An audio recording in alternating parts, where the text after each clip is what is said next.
अध्याय 851 सामान्यतः यदि कोई मार्शल कलाकार किसी प्रेत छवि को संघनित करना चाहता है तो उसे अपने मार्शल कौशल को निखारने के लिए एक संगत पशु आत्मा अर्थात एक राक्षसी पशु की आत्मा प्राप्त करने की आवश्यकता होगी।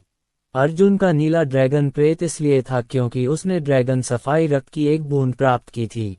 और यूडोंगहाई के काले कछुए के प्रेत का क्या हुआ? खंडित शून्य स्वर्गीय आग। यूडोंगहाई का दूसरा प्रहार आया। इस चाल की गति बेहद तेज थी और जिस गति से युआन क्यू ने गोली चलाई वह और भी आश्चर्यजनक थी। युआन क्यू इतनी तेज थी कि अर्जुन उसे साफ देख भी नहीं पाया।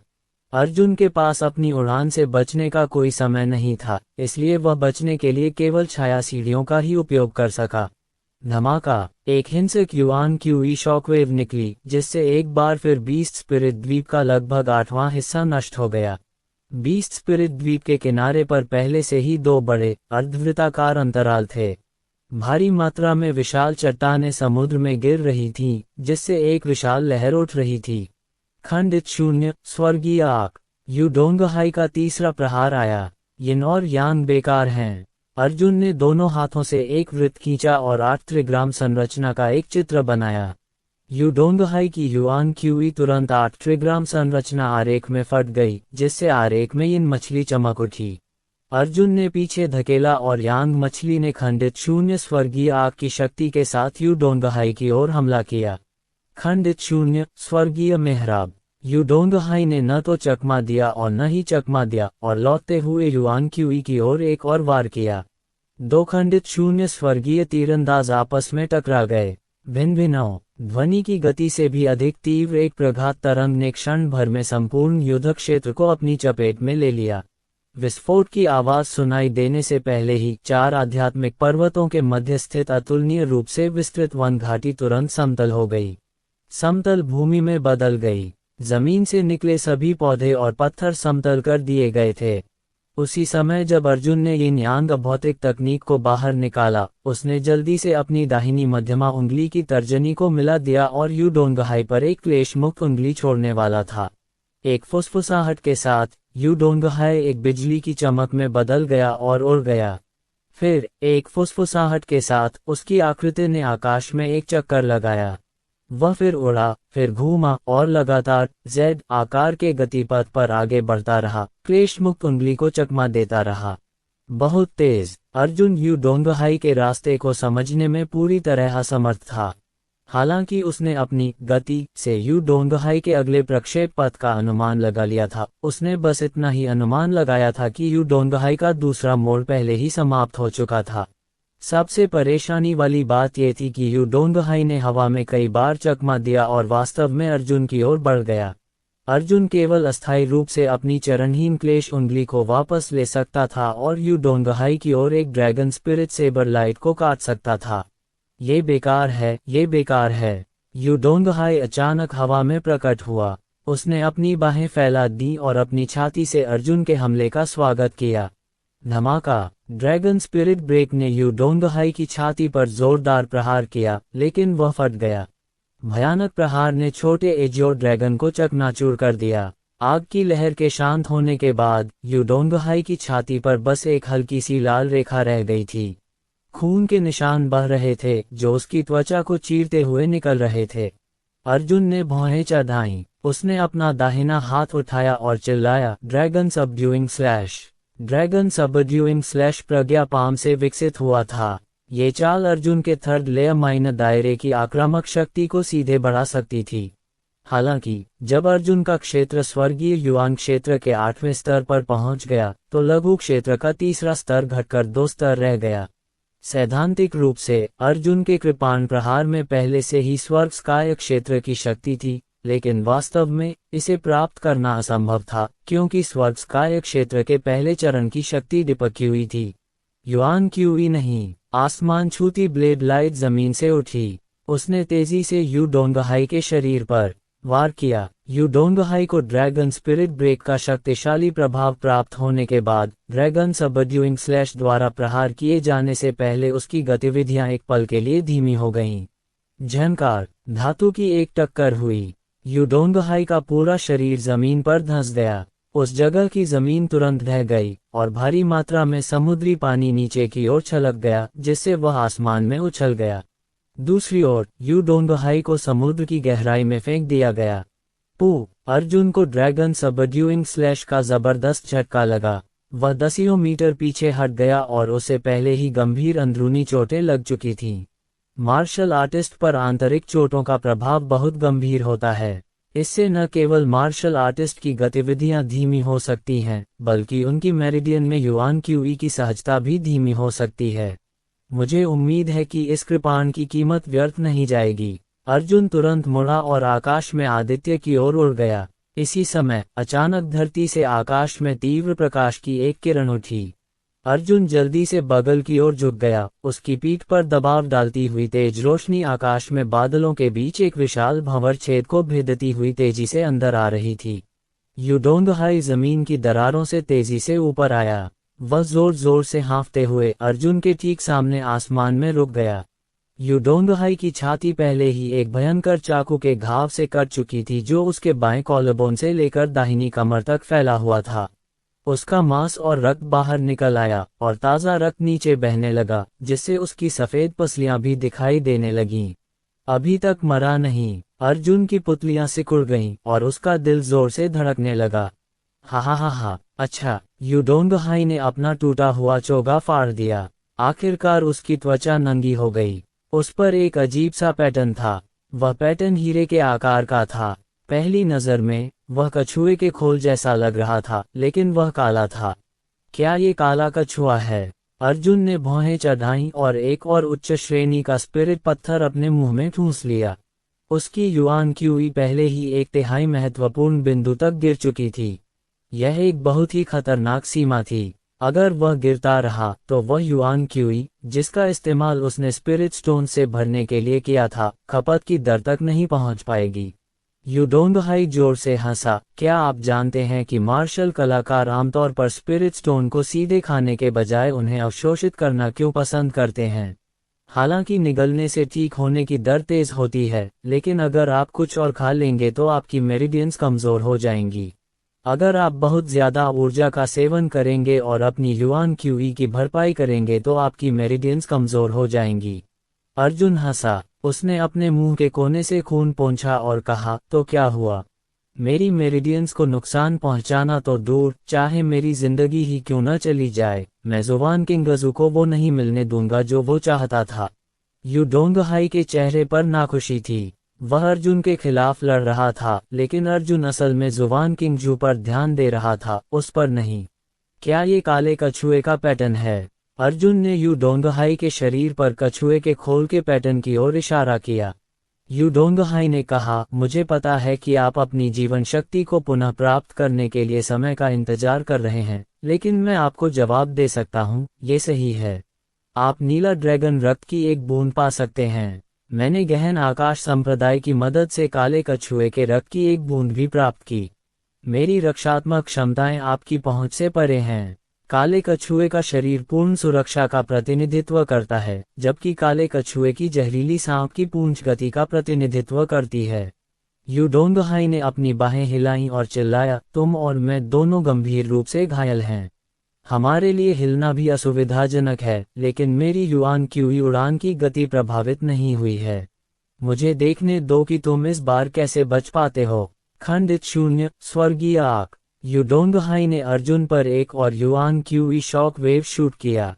ये सही है, यू डोंगहाई को अर्जुन के किसी भी हमले से बचने की जरूरत नहीं थी।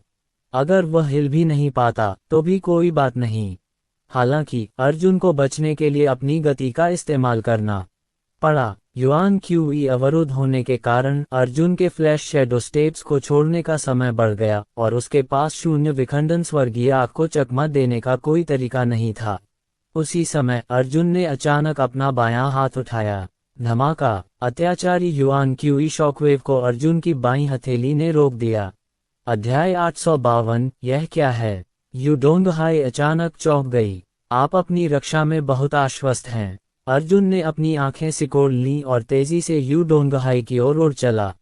दोनों की गति चोटों के कारण धीमी हो गई, लेकिन तुलनात्मक रूप से देखा जाए तो दोनों की गति एक ही समय पर धीमी हुई, जिसका अर्थ था कि दोनों की गति में अंतर अभी भी समान था। अर्जुन ने अपने बाएं हाथ से यू डोंगहाई की गर्दन पर चुटकी काटी। यू डोंगहाई का शरीर फड़क उठा और वह अर्जुन के पीछे आ पहुंचा। उसने अपनी कोहनी से अर्जुन की गर्दन पर जोर से वार किया। इस कोहनी पर युआन क्यूई अत्यधिक संघनित थी, जैसे कि कोई उल्कापिंड थोड़ी दूरी से गिर रहा हो। अर्जुन ने पहले ही अनुमान लगा लिया था, इसलिए उसने अचानक अपना बायां हाथ पीछे करके यू डोंगहाई की बांह पकड़ ली। स्वर्ग निगलने वाले दानव पाम ने अपने बाएं हाथ से यू डोंगहाई की कोहनी पर जोरदार चुटकी काटी, जिससे एक चटक सी आवाज आई। यू डोंगहाई की बांह से मजबूत टुकड़े गिरते रहे। ये शक्ति! यू डोंगहाई चौंक गया। उसने अपना सिर अर्जुन के सिर के पिछले हिस्से पर दे मारा। पेंग! दोनों एक साथ अलग हो गए। अर्जुन ने अपना बायां हाथ हिलाया और चौंक गया। स्वर्ग निगलने वाला दानव भी यू डोंगहाई की सुरक्षा को तुरंत नहीं तोड़ सकता था। अभी तो बहुत अफसोस हो रहा था। बस 2 सेकंड, नहीं 1 सेकंड मिल जाए तो वो यू डोंगहाई की कोहनी कुचल सकता है। लगभग। यू डोंगहाई ने अर्जुन के पट्टी लगे बाएं हाथ को असमंजस से देखा। इतनी जोरदार लड़ाई में तुम्हारी बेवकूफ पट्टी सचमुच नहीं टूटी। तुम्हारे बाएं हाथ को आखिर क्या हुआ? अर्जुन, तुम्हारे पास केवल 30 मिनट हैं। नीचे, फैंग जुबान ने याद दिलाया। अर्जुन जल्दी से यू डोंगहाई की ओर दौड़ा और लड़ाई खत्म करने लगा। उसने यू डोंगहाई को अपने बाएं हाथ से पकड़ लिया। यू डोंगहाई का शरीर कांप उठा, बिखर गया। शून्य। लू याओ! एक विशाल कछुए के खोल के आकार की ढाल दिखाई दी। अर्जुन ने अपने बाएं हाथ से ढाल पकड़ ली। उसने अपनी पूरी ताकत लगा दी और ढाल एक जोरदार आवाज के साथ टूट गई। एक से ज्यादा मंजिल। अर्जुन दंग रह गई। यू डोंगहाई की युआन क्यूई ढाल असल में कई परतों वाली थी। खंडित। शून्य। स्वर्गीय आग! यू डोंगहाई ने अर्जुन की ओर एक चक्र उड़ाने का अवसर लिया और अत्याचारी युआन क्यूई शॉकवेव अर्जुन के चेहरे की ओर टूट पड़ी। अर्जुन ने पहले ही भविष्यवाणी कर दी थी। उसने अपना बायां हाथ ऊपर उठाया और उसे यू डोंगहाई की मुट्ठी में लपेट दिया। इससे पहले कि युआन क्यूई शॉकवेव जारी हो पाती, वह उनके चारों ओर लिपट गई, जिससे शॉकवेव उनकी हथेलियों के बीच फट गई। धमाका! भयानक ऊर्जा तरंगों ने यू डोंगहाई को उड़ा दिया, जबकि अर्जुन ने अपने बाएं हाथ से ऊर्जा तरंगों को रोक दिया और केवल 1 दर्जन मीटर पीछे हट गया। धिक्कार है! धिक्कार है! यू डोंगहाई ने अपना शरीर हिलाया और चिल्लाया, दानव शरीर, मैं अंततः बदल गई हूँ। अर्जुन की अभिव्यक्ति और भी गंभीर हो गई। हालांकि अजीब बात यह है कि यू डोंगहाई का शरीर बढ़ना जारी नहीं रहा, बल्कि सिकुड़ गया। यह अभूतपूर्व था। राक्षसी शरीर वाले सभी मार्शल कलाकारों की ऊंचाई में बेतहाशा वृद्धि होती है। केवल यू डोंगहाई की ऊंचाई 3 मीटर से बढ़कर लगभग 2 मीटर हो गई थी। वह लगभग अर्जुन जितना ही लंबा था, और यू डोंगहाई का शरीर भी बहुत अनोखा था। उसके शरीर पर ज्यादा गैर मानवीय लक्षण नहीं थे। वह अभी भी एक पूर्ण मानव था। हालांकि उसकी त्वचा काली पड़ गई थी और उसमें दरारें पड़ गई थीं। दरारों से मैग्मा बह रहा था। यह एक शुद्धिकरण स्तर के राक्षस का प्रतीक था। ये दरार वास्तव में काले कछुए के खोल के आकार की थी। यू डोंगहाई के पीछे एक पतली काली पूंछ थी। यू डोंगहाई का आभामंडल भी बदल गया था और वह अतुलनीय रूप से गहरा और भारी हो गया था। उसकी युआन क्यू अब हिंसक नहीं रही, बल्कि तूफान से पहले की शांति के क्षण जैसी थी। एक मानव आकार का दानव। अर्जुन का दिल कांप उठा। यू डोंगहाई ने जो अवशोषित किया था, वह असल में एक मानव आकार का दानव था। इस तरह की चीज बेहद डरावनी होती है। महिला मानव रूपी दानव अपने नंगे हाथों से अंतरिक्ष की दरारों को भी चीर सकती थीं। यू डोंगहाई थोड़ा सा उकड़ू बैठी और अर्जुन की ओर दौड़ी। अर्जुन ने तुरंत अपना बायां हाथ उठाया और यू डोंगहाई की मुट्ठी पकड़ ली। पेंग! अर्जुन ने अपने बाएं हाथ से यू डोंगहाई की मुट्ठी को कुचलने की कोशिश की, लेकिन उसने पाया कि वह ऐसा करने में असमर्थ था। यू डोंगहाई ने ठंडी मुस्कान के साथ कहा, मेरा काला कछुआ रक्षा कवच मेरे दानव रूप के साथ पूरी तरह से मिश्रित है। तुम मेरे रक्षा कवच को भेद नहीं सकते। अर्जुन के ड्रैगन रक्त को कृपाण द्वारा अवशोषित कर लिया गया, जबकि यू डोंगहाई के काले कछुए के रक्त को उसके शरीर द्वारा अवशोषित कर लिया गया। स्वर्ग भक्षक दानव वास्तव में दुर्जय था, लेकिन यू डोंगहाई से मुठभेड़ के बाद, जिसमें मानव दानव और काले कछुए के रक्त का संयोजन था, वह वास्तव में गर्दन से गर्दन तक था। तुम्हारे पास सिर्फ तुम्हारा बायां हाथ है। क्या तुम्हारे पास स्वर्ग निगलने वाले दानव जैसी शक्ति है? यू डोंगहाई ठंडी मुस्कान के साथ बोली। ये सही है, मैं पहले से ही महसूस कर सकता हूँ कि आपके बाएं हाथ में जो शक्ति है वह स्वर्ग निगलने वाला दानव है जिसे आपने मुझसे चुराया है। यू डोंगहाई ने अपने दाहिने हाथ से अर्जुन का बायां हाथ पकड़ लिया और अपनी बाईं मुट्ठी अर्जुन की छाती पर दे मारी। अर्जुन ने उसे रोकने के लिए अपने दाहिने हाथ में विशाल कृपाण को क्षैतिज रूप से पकड़ रखा था। झंकार, ब्लेड के माध्यम से एक जबरदस्त बल अर्जुन के शरीर में संचारित हुआ। शक्ति ने अर्जुन को बेतहाशा अपनी चपेट में ले लिया और उसे उड़ा दिया। विशाल कृपाण को पकड़ते ही उसके शरीर की सारी हड्डियां चटक गईं। उसकी 2 उंगलियां टूट गई थीं और बांह पर एक दरार पड़ गई थी। अगर मुझे स्वर्ग निगलने वाला दानव मिल गया होता, तो मैं अब तक स्वर्ग भेदने वाले प्रथम चरण के मार्शल कलाकार को आसानी से कुचल सकता था। यू डोंगहाई ने अपने होंठ चाटे और कहा, मुझे मेरा स्वर्ग भक्षण करने वाला दानव वापस दे दो। यू डोंगहाई काली रोशनी की एक लकीर में बदल गई और तुरंत अर्जुन के पीछे आ गई। अर्जुन ने अपने बाएं हाथ से यू डोंगहाई की मुट्ठी पकड़ ली। दूसरी ओर, यू डोंगहाई के घुटने अर्जुन की रीढ़ पर जोर से टिक गए, जिससे वह फिर से उड़ गया। एक पल में, अर्जुन की रीढ़ की हड्डी में झटका लगा। उसकी तुरंत चलने फिरने की क्षमता चली गई और उसका पूरा शरीर सुन्न हो गया। यू डोंगहाई फिर से दौड़ा। उसने अर्जुन का बायां हाथ फिर से पकड़ लिया और अपनी मुट्ठियां अर्जुन के दाहिने कंधे पर मार दीं। अर्जुन ने पहले ही भविष्यवाणी कर दी थी। उसने अपने बाएं हाथ से यू डोंगहाई को रोका, दाहिने हाथ से अपनी कृपाण उठाए और जोर से यू डोंगहाई के शरीर पर वार किया। हालांकि इस कृपाण प्रहार से बाएं ब्लेजिंग लाइटनिंग हर जगह चली, लेकिन वह उछलकर दूर चली गई। अर्जुन ने घूमकर अपने पैरों को यू डोंगहाई की गर्दन के चारों ओर लपेट लिया और अपने कैंची जैसे पैरों का उपयोग करके यू डोंगहाई को दूर फेंक दिया। हालांकि यू डोंगहाई का शरीर बहुत भारी था, अर्जुन का वार नहीं चला। उसने तुरंत अपने पैर छोड़े और विशाल कृपाण यू डोंगहाई की पीठ पर वार कर दिया। झंकार, इसे फिर से उछाल दिया गया। तेज ब्लेड यू डोंगहाई की त्वचा के लिए कोई खतरा पैदा नहीं कर सका। द्वितीय प्रकाश मुट्ठी। अर्जुन ने अपनी हल्की मुट्ठी को छोड़ने के लिए अपने बाएं हाथ का इस्तेमाल किया। उसका बायां हाथ बिजली की तरह चमक रहा था और प्रकाश की गति से उसकी मुट्ठी यू डोंगहाई की पीठ पर जा लगी। धमाका, धरती को हिला देने वाली इस प्रचंड लहर ने तुरंत ही पूरे बीस्ट स्पिरिट द्वीप को अपनी चपेट में ले लिया, जिससे द्वीप के बाहर का समुद्र आसमान में उठ गया। अर्जुन ने अपने सार का 60% इस्तेमाल किया, बाकी 4 परतें उसकी बाईं बांह की रक्षा के लिए इस्तेमाल की गईं। स्वर्गभक्षी दानव जितना शक्तिशाली होने के बावजूद यह अजेय नहीं था। इसी तरह यह उपप्रकाश की गति से भी भारी प्रहार को झेलने में असमर्थ था। अर्जुन का पूरा बायां हाथ तुरंत टूट गया और उसके बाएं हाथ की हड्डियां इंच इंच करके टूट गईं। सौभाग्य से उसका बायां हाथ फटा नहीं। जब तक वह बचा रहा, उसके ठीक होने की संभावना थी। इस मौके की शक्ति अवर्णनीय थी। यू डोंगहाई को इस हद तक कुचल दिया गया कि उसकी पूरी छाती खड़ी हो गई। उसकी छाती अचानक फट गई और उसके सारे अंदरूनी अंग प्रकाश की गति की शक्ति से बेरहमी से नष्ट हो गए। उसकी छाती पूरी तरह से चकनाचूर हो गई थी और उसकी पसलियां टूटने से पहले ही पूरी तरह से नष्ट हो गई थीं। अर्जुन जोर जोर से हौंफ रहा था और इतना थका हुआ था कि वह अपनी उंगली भी नहीं हिला पा रहा था।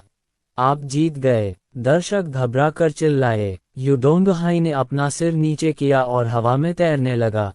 उसकी छाती में एक बड़ा सा छेद हो गया था। यू डोंगहाई की पीठ में बने खूनी छेद से सामने का आकाश देखा जा सकता था। अध्याय 853। अर्जुन ने यू डोंगहाई का सिर काटने के लिए वार किया। हालांकि जब ब्लेड यू डोंगहाई की गर्दन पर लगा तो वह फिर भी एक धमाके के साथ वापस उछल गया। पूर्वी चीन सागर। जुबान किंगजू इतनी गुस्से में थी कि उसे इसके बारे में कुछ भी पता नहीं था। वह गुस्से से दहाड़ उठी, जियांग नान, मैं तुम्हारे 1000 टुकड़े कर दूंगी। अर्जुन ने भौहें चढ़ाईं। उसने यू डोंगहाई की लाश को लात मारकर नीचे गिरा दिया और लड़खड़ाते हुए आदित्य की ओर बढ़ा। अभी 20 मिनट बाकी हैं, अभी भी बहुत समय है। फेंग शुवान ने सिर हिलाया, तुम्हारे पास आदित्य की लाश को रोकने के लिए काफी समय है। मैं जीत गया, हाहा, मैं जीत गया। दर्शक जोरदार हंसी से फूट पड़े। इस समय सभी का दिल अकेले अर्जुन पर लगा हुआ था और एक भी व्यक्ति गहन आकाश संप्रदाय के लिए जयकार करने नहीं गया। यद्यपि वे जानते थे कि स्वर्गीय गहन संप्रदाय ने एक अत्यंत जघन्य अपराध किया है, फिर भी वे स्वर्गीय गहन संप्रदाय के लिए उत्साहित होंगे।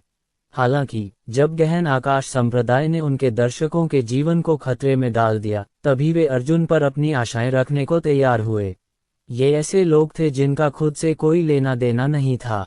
मैं जीत गया, आखिरकार मैं जीत गया। मेरा नौफिरमैन शाही कुल सुरक्षित है। नौफिरमैन शाही महल में प्रथम राजकुमार खुशी से दहाड़ा, कोई तो शराब परोसो। ये राजकुमार बहुत पीना चाहता है। बीस्ट स्पिरिट द्वीप पर हर कोई पहले से ही जीत के लिए जयकार कर रहा था। अर्जुन भी निश्चिंत हो गया। उसने हाओरान संप्रदाय की उम्मीदों को निराश नहीं किया। उसने अपना मिशन पूरा किया। वाह! एक काली रोशनी अचानक अर्जुन के बाएं पैर में घुस गई। अर्जुन को पहले ही हत्या के इरादे का आभास हो गया था। उसने चकमा तो दिया था, लेकिन पूरी तरह से नहीं। उसका बायां पैर छिद गया था और उसमें से खून बह रहा था। संपूर्ण पशु आत्मा द्वीप तुरंत शांत हो गया। सबकी निगाहें उस तरफ घूम गईं जहां से काली रोशनी आ रही थी। उन्होंने देखा कि यू डोंगहाई सचमुच जमीन पर खड़ा था। उसने सचमुच अपना हाथ ऊपर उठाया था। काली रोशनी की वह किरण यू डोंगहाई की उंगली की शक्ति थी। मरा नहीं। अर्जुन ने तेजी से अपने बाएं पैर पर एक्यू पॉइंट को 2 बार टैप किया, फिर अपने युआन क्यूई के साथ एक उच्च श्रेणी का स्पिरिट स्टोन निकाला और उसे अपने मुंह में ठूंस लिया। उच्च श्रेणी के स्पिरिट पत्थरों के सेवन के दुष्प्रभाव बहुत बड़े थे, लेकिन अर्जुन अब उनकी परवाह नहीं कर सकता था। यू डोंगहाई के सीने में खूनी छेद अभी भी मौजूद था। उसकी छाती के साथ उसका दिल भी फट गया, लेकिन वो अभी भी वहीं खड़ा था। वो जिंदा है, ये संभव नहीं है, अर्जुन ने दांत पीसते हुए कहा। यू डोंगहाई ने अपनी आंखें सिकोड़ ली, उसका चेहरा गुस्से से भरा हुआ था। अर्जुन ने जल्दी से अपनी बिजली जैसी निगाहें दिखाईं, लेकिन इस निगाह ने उसे अकल्पनीय महसूस कराया। यू डोंगहाई की रीढ़ की हड्डी में पूंछ की कशेरुका के पास एक धड़कता हुआ दिल था। 2 दिल, ये अर्जुन चौंक गया। वह बस इतना जानता था कि कुछ प्राचीन जानवर, जो बहुत बड़े थे, उनके पास केवल 2 दिल होते थे। चूंकि वे प्राचीन जानवर बहुत बड़े थे, इसलिए उनके शरीर में तेजी से खून पहुंचाने के लिए एक दिल काफी नहीं था।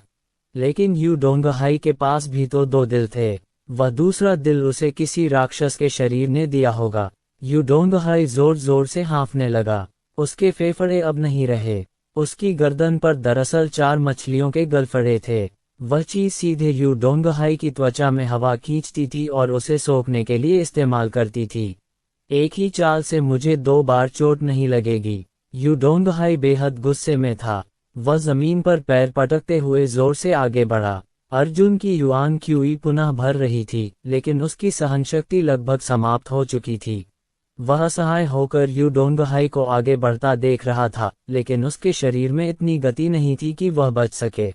यहाँ तक कि फ्लैश स्टेप्स भी बार बार छोड़े गए, जिससे अगली बार छोड़ने में और भी ज्यादा समय लग गया। अर्जुन का बायां हाथ पहले ही अपंग हो चुका था और उसने यू डोंगहाई का विरोध करने का एकमात्र कारण भी खो दिया था। यू डोंगहाई ने अर्जुन के चेहरे पर मुक्का मारा, जिससे अर्जुन का पूरा शरीर बादलों में जा गिरा। आसमान से खून की एक चादर नीचे गिर पड़ी। यू डोंगहाई ने अपना शरीर हवा में झुका लिया और फिर एक तेज आवाज के साथ बादलों में जा गिरा। धमाका, धमाका। 2 विस्फोटों के बाद आकाश से एक प्रतिबिंब उतरा। धमाका, वह प्रतिबिंब धरती पर गिर पड़ा, जिससे पृथ्वी चकनाचूर हो गई। उच्च दबाव वाली ऊर्जा को भूमि में निचोड़ा गया और थोड़े से नीचे के दबाव के बाद दरार वाली भूमि अचानक आसमान में उड़ गई। पूरा युद्ध क्षेत्र ध्वस्त हो गया। अंतहीन समुद्री पानी बह निकला और घाटी डूब गई। केवल 4 और मजबूत आत्मा पर्वत ही इस आपदा से बच पाए और टूटे हुए द्वीप पर मजबूती से खड़े रहे। आकाश में यू डोंगहाई धीरे धीरे बादलों से नीचे उतरा। इसका मतलब ये था कि यह अर्जुन था जिसने अभी अभी जानवर आत्मा द्वीप को नष्ट किया था।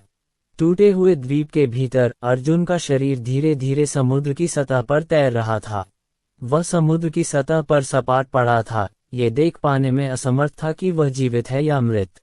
यूडोंगहाई आकाश में उड़ी और दहाड़ते हुए बोली, बिखर गया शून्य स्वर्गीय मेहराब। उसने अपने हाथों को क्रॉस करके नीचे अर्जुन पर निशाना साधा। राक्षसी ऊर्जा से दूषित युआन क्यूई एक काली युआन क्यूई शॉक वेव में बदल गई और भयंकर रूप से अर्जुन की ओर बढ़ी।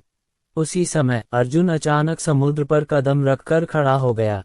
उसका पूरा शरीर काला पड़ गया था। उसके शरीर पर रक्त वाहिकाएं चमक रही थीं। उसने अपना सिर नीचे किया और अपने दाहिने हाथ से अपनी कृपाण उठाए।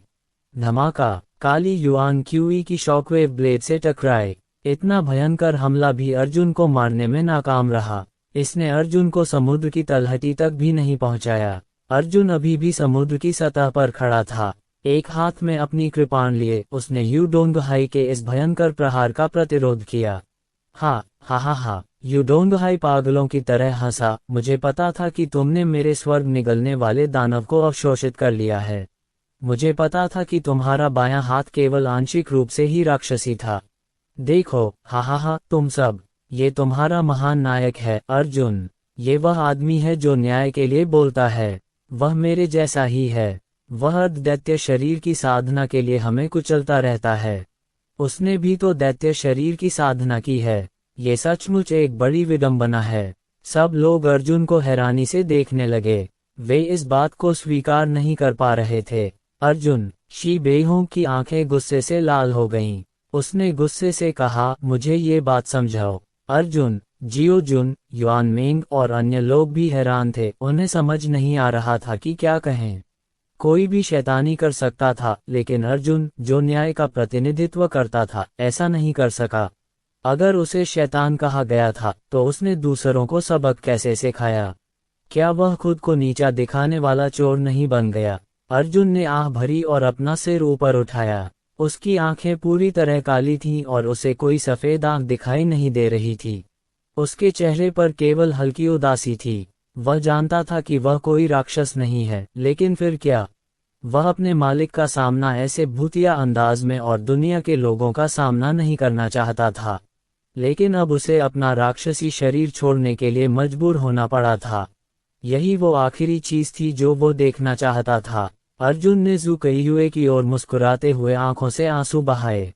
गुरुजी, इस शिष्य ने आपको निराश किया है। अर्जुन, ज़ू कईयुए ने भावशून्यता से कहा, क्या यही स्पष्टीकरण आपने मुझे दिया? अर्जुन ने आंखों में आंसू भरकर हंसते हुए कहा, हालांकि इस शिष्य ने राक्षस का शरीर नहीं बनाया, लेकिन मैंने राक्षस की शक्ति उधार ली है। मेरे पास तुम्हारे लिए कोई चेहरा नहीं है। मैं अपना मिशन पूरा करता रहूंगा। अब से मैं तुम्हारे साथ ऐसा व्यवहार करूंगा जैसे तुम्हारे पास मेरे जैसा कोई शिष्य ही नहीं है। शू कईयुए के पिता को एक राक्षस ने मार डाला था। शू कईयुए ने जीवन भर जिस स्वर्गीय यांग शक्ति की साधना की थी, वह भी राक्षसों से लड़ने के लिए थी। उसने सभी अफवाहों पर ध्यान नहीं दिया और अर्जुन को वह साधना पद्धति सिखाई जिस पर उसे सबसे ज्यादा भरोसा था। हालांकि उनके सबसे प्रिय शिष्य अर्जुन ने लड़ने के लिए राक्षसों की शक्ति उधार ली थी, और वह शक्ति जिससे ज़ू कईयुए को अपने पूरे जीवन में सबसे ज्यादा नफरत थी। अर्जुन ने अपना दाहिना हाथ उठाया और कहा, सूरज की गर्मी बुझाते हुए। आकाश में काला सूरज दिखाई दिया। उस समय अंधेरा था, बिल्कुल अर्जुन के दिल की तरह। अध्याय 854। आसमान से भयंकर काली धूप की किरण उतरी और अर्जुन की पीठ पर भारी पड़ी। अर्जुन ने शू कईयुए की ओर दर्द से देखा और कहा, गुरु, मैं अपना मिशन पूरा करूंगा, लेकिन आज ये शिष्य मृत्यु से माफी मांगेगा। इसके साथ ही अर्जुन दहाड़ा और काली रोशनी की एक लकीर में बदल गया जो अचानक आकाश में फैल गया। खंडित शून्य स्वर्गीय आग। यूडोंगहाई मानो पागल हो गया हो। उसने युआन क्यूई की एक बड़ी मात्रा बाहर निकाली और एक अभूतपूर्व काली रोशनी का झटका पैदा किया। यह आघात तरंग पिछली तरंगों की तुलना में बहुत अधिक सघन थी। धमाका, शॉकवेव ने सीधे अर्जुन की कृपाण को मारा। हालांकि अर्जुन ने खुद को संभाल लिया। स्वर्ग निगलने वाले दानव के पूरे शरीर ने अर्जुन को सबसे शक्तिशाली शक्ति प्रदान की। उन्होंने न केवल प्रघात तरंगों का सामना किया, बल्कि प्रघात तरंगों के विरुद्ध ऊपर की ओर भी उड़े। ये संभव नहीं है, यूडोंगहाई उन्माद से चिल्लाया। अर्जुन उछल पड़ा। उसका दाहिना पैर काली रोशनी की एक लकीर में बदल गया। पेन की आवाज यूडोंगहाई की छाती पर पड़ी, जिससे वह उड़ गया। अर्जुन एक पल में यू डोंगहाई के पीछे आ गया और फिर उसने यू डोंगहाई की पीठ पर अपना पैर पटक दिया, जिससे यू डोंगहाई पीछे की ओर उड़ने से सीधे उड़ने लगी। अर्जुन की आकृति यू डोंगहाई के सिर के ऊपर पलक झपकते ही प्रकट हो गई। उसके हाथ में पकड़ी विशाल कृपाण से एक धधकती काली लौ फूट पड़ी। तलवार का ब्लेड तेज था और कृपाण की रोशनी हवा में फैल रही थी। कृपाण यू डोंगहाई की छाती पर आकर गिरा। यू डोंगहाई का पूरा सीना फट गया था। अर्जुन की कृपाण से उसका लगभग आधा हिस्सा कट गया था। बस एक दयनीय रीढ़ बची थी, जो अभी भी उसके शरीर की अखंडता को बचाए हुए थी। यू डोंगहाई को भारी कृपाण से मारा गया और उसका शरीर एक पुध्वनि के साथ समुद्र में जा गिरा। अर्जुन का शरीर थोड़ा झुक गया और वह अचानक गायब हो गया। एक जोरदार विस्फोट के साथ अर्जुन इतनी तेज गति से समुद्र में जा गिरा कि उसे नंगी आंखों से नहीं देखा जा सकता था। इसके तुरंत बाद एक और धमाका हुआ। बादलों के बाहर अंतहीन लहरें उठी और यू डोंगहाई का शरीर अर्जुन द्वारा गिरा दिया गया। अर्जुन भी समुद्र की गहराइयों से यू डोंगहाई का पीछा करने लगा। वह एक काली रोशनी की किरण में बदल गया और आकाश में यू डोंगहाई की ओर उड़ चला, लेकिन उसकी उड़ान की गति धीमी होती जा रही थी। अपने पूर्ण दानवीकरण के कारण उसने पहले ही युआन क्यूई की एक बड़ी राशि का उपयोग कर लिया था और अंततः नीचे तक पहुंच गया। अर्जुन ने जल्दी से 2 उच्च श्रेणी के स्पिरिट स्टोन निकाले और उन्हें अपने मुंह में ठूंस लिया। उसने उच्च श्रेणी के स्पिरिट स्टोन को जोर से चबाया और सीधे उन्हें निगलने से पहले चूर्ण बना लिया। अंततः उसकी मध्याह्न रेखाएं महत्वपूर्ण बिंदु पर पहुंच गईं और दरारें दिखाई देने लगीं। यू डोंगहाई को सांस लेने का मौका मिला। अर्जुन उसका पीछा नहीं कर पा रहा था। वह धीरे धीरे हवा में पड़ा रहा। उसका पेट जोर जोर से ऊपर नीचे हो रहा था। उसमें हिलने डुलने की भी ताकत नहीं थी। अर्जुन का ईंधन लगभग खत्म हो गया था और वह हवा में ही रुक गया। वह यू डोंगहाई तक पहुंचने के लिए बेताब था। हालांकि जितना अधिक उसने प्रयास किया, उसका शरीर उतनी ही धीमी गति से नीचे उतरने लगा। उच्च श्रेणी के स्पिरिट स्टोन उसके शरीर में भूमिका निभा रहे थे। अर्जुन ने विशाल कृपाण को कसकर पकड़ लिया। उसकी आंखों में केवल यू डोंगहाई थी। वह यू डोंगहाई को मारकर सभी को 6 बड़े संप्रदायों से बचाना चाहता था। भले ही सभी उसे न समझते थे और उसकी आलोचना करते थे, फिर भी वह अपनी जिम्मेदारी नहीं भूलता था। मैं जो काम करने को तैयार हूं उसे अवश्य पूरा करूंगा, भले ही हजारों लोग इसकी ओर इशारा करें। इस समय जू कयुए की आवाज अचानक दूर पर्वत शिखर से आए। चाकू लोगों को मार भी सकते हैं और बचा भी सकते हैं। अर्जुन, मैं तुम्हें माफ करता हूँ। मास्टर, अर्जुन ने अचानक जू कयुए की ओर देखा। अर्जुन, मैं तुम्हें माफ करता हूँ। एल्डर शी बेहोंग ने आह भरते हुए कहा। अर्जुन, मैं तुम्हें माफ करता हूँ। आदिकालीन अराजकता संप्रदाय से किसी ने चिल्लाकर कहा। अर्जुन, मैं तुम्हें माफ करता हूँ। प्रत्येक संप्रदाय के निर्देशन में बड़ी संख्या में बुजुर्ग और शिष्य इस प्रकार बोलने लगे। स्टार गेजिंग सिटी भी दर्शकों की जय जयकार से गूंज उठा। अर्जुन, हमने आपको माफ कर दिया है। नॉफिर्मामेंट इंपीरियल पैलेस। प्रथम राजकुमार ने मुस्कुराते हुए अपना सिर हिलाया। अर्जुन, मैं तुम्हें भी माफ करता हूँ। उस समय सभी दर्शकों और खतरे में पड़े लोगों ने एक ही बात कही। ये विश्व की आवाज थी। अर्जुन ने अपना सिर उठाकर आसमान की ओर देखा। उसने आसमान में काले सूरज को देखा, जो बुराई का प्रतीक था, और उसकी आंखों से आंसू बह रहे थे। अर्जुन, करो, जियो। जुन चिल्लाया, चाहे तुम कुछ भी बनो, तुम हमेशा मेरे भाई रहोगे।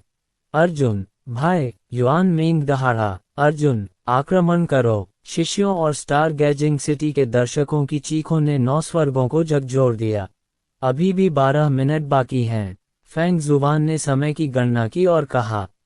अर्जुन दहाड़ा और आकाश में तेजी से उड़ गया। उसने अपने दाहिने हाथ से यू डोंगहाई के पेट को दबाया और उसकी हथेली में मौजूद युआन क्यूई बाहर निकल आया।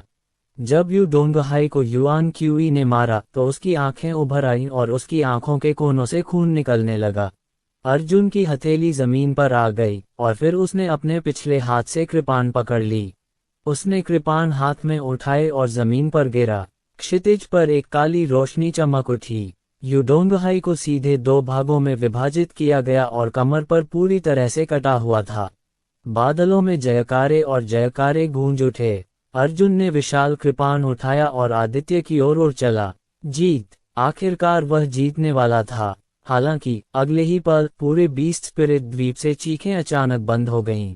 धमाका! अर्जुन के नीचे से एक भयंकर विस्फोट हुआ।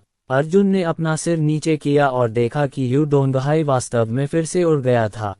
यूडोंगहाई के शरीर के दो हिस्से वास्तव में एक साथ जुड़े हुए थे और वे काली रोशनी की एक परत द्वारा एक दूसरे से चिपके हुए थे।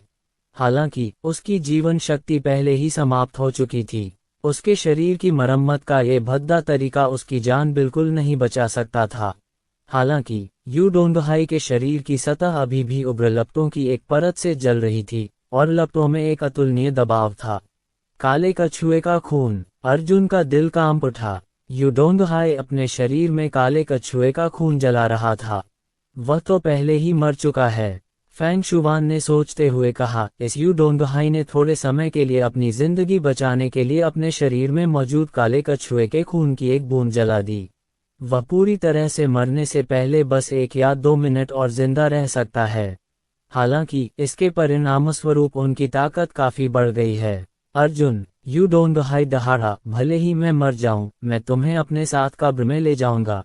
यूडोंगहाई तुरंत विस्फोटित हो गई और एक काली रोशनी में परिवर्तित हो गई जो आकाश में फैल गई, जिससे अर्जुन एक लात से उड़ गया। यूडोंगहाई के शरीर पर कछुए के खोल के डिजाइन अब डिजाइन नहीं रहे, बल्कि वे सचमुच प्रकट हो गए थे और एक ठोस कछुए के खोल के कवच में बदल गए थे। काले कछुए के रक्त ने यूडोंगहाई को अंतिम ज्वाला में भयानक युद्ध शक्ति प्रदान की। जैसे ही अर्जुन पीछे की ओर उड़ा, उसने काली रोशनी की एक लकीर खींच दी। यूडोंगहाई ने अपने कंधे का जोरदार इस्तेमाल करके आगे बढ़ने की कोशिश की। उसके शरीर पर काले कछुए का कवच चमक उठा, जिसने अर्जुन की काली कृपाण की रोशनी को चकनाचूर कर दिया। पेंग! यूडोंगहाई ने एक हाथ से अर्जुन के कंधे को पकड़ लिया और अपनी मुट्ठी अर्जुन के पेट पर मार दी, जिससे अर्जुन ने अपना मुंह खोल दिया और खून की बड़ी उल्टी कर दी। हालांकि अर्जुन ने हार नहीं मानी। उसने अपनी कृपाण उठाए और यूडोंगहाई के सिर पर जोर से वार किया। वह यूडोंगहाई को 2 टुकड़ों में काट देना चाहता था। इस बार यह इस बात पर निर्भर करता था कि यूडोंगहाई इसकी मरम्मत कैसे करती है। हालांकि एक झंझनाहट के साथ अर्जुन की विशाल कृपाण वास्तव में यूडोंगहाई के सिर के ऊपर कछुए के खोल से वापस उछल गई। तुम मेरी रक्षा नहीं तोड़ सकते, तुम मेरी रक्षा नहीं तोड़ सकते। यूडोंगहाई ने अर्जुन के कंधे को पकड़ लिया और उसकी दाहिनी मुट्ठी अर्जुन के पेट में घुस गई।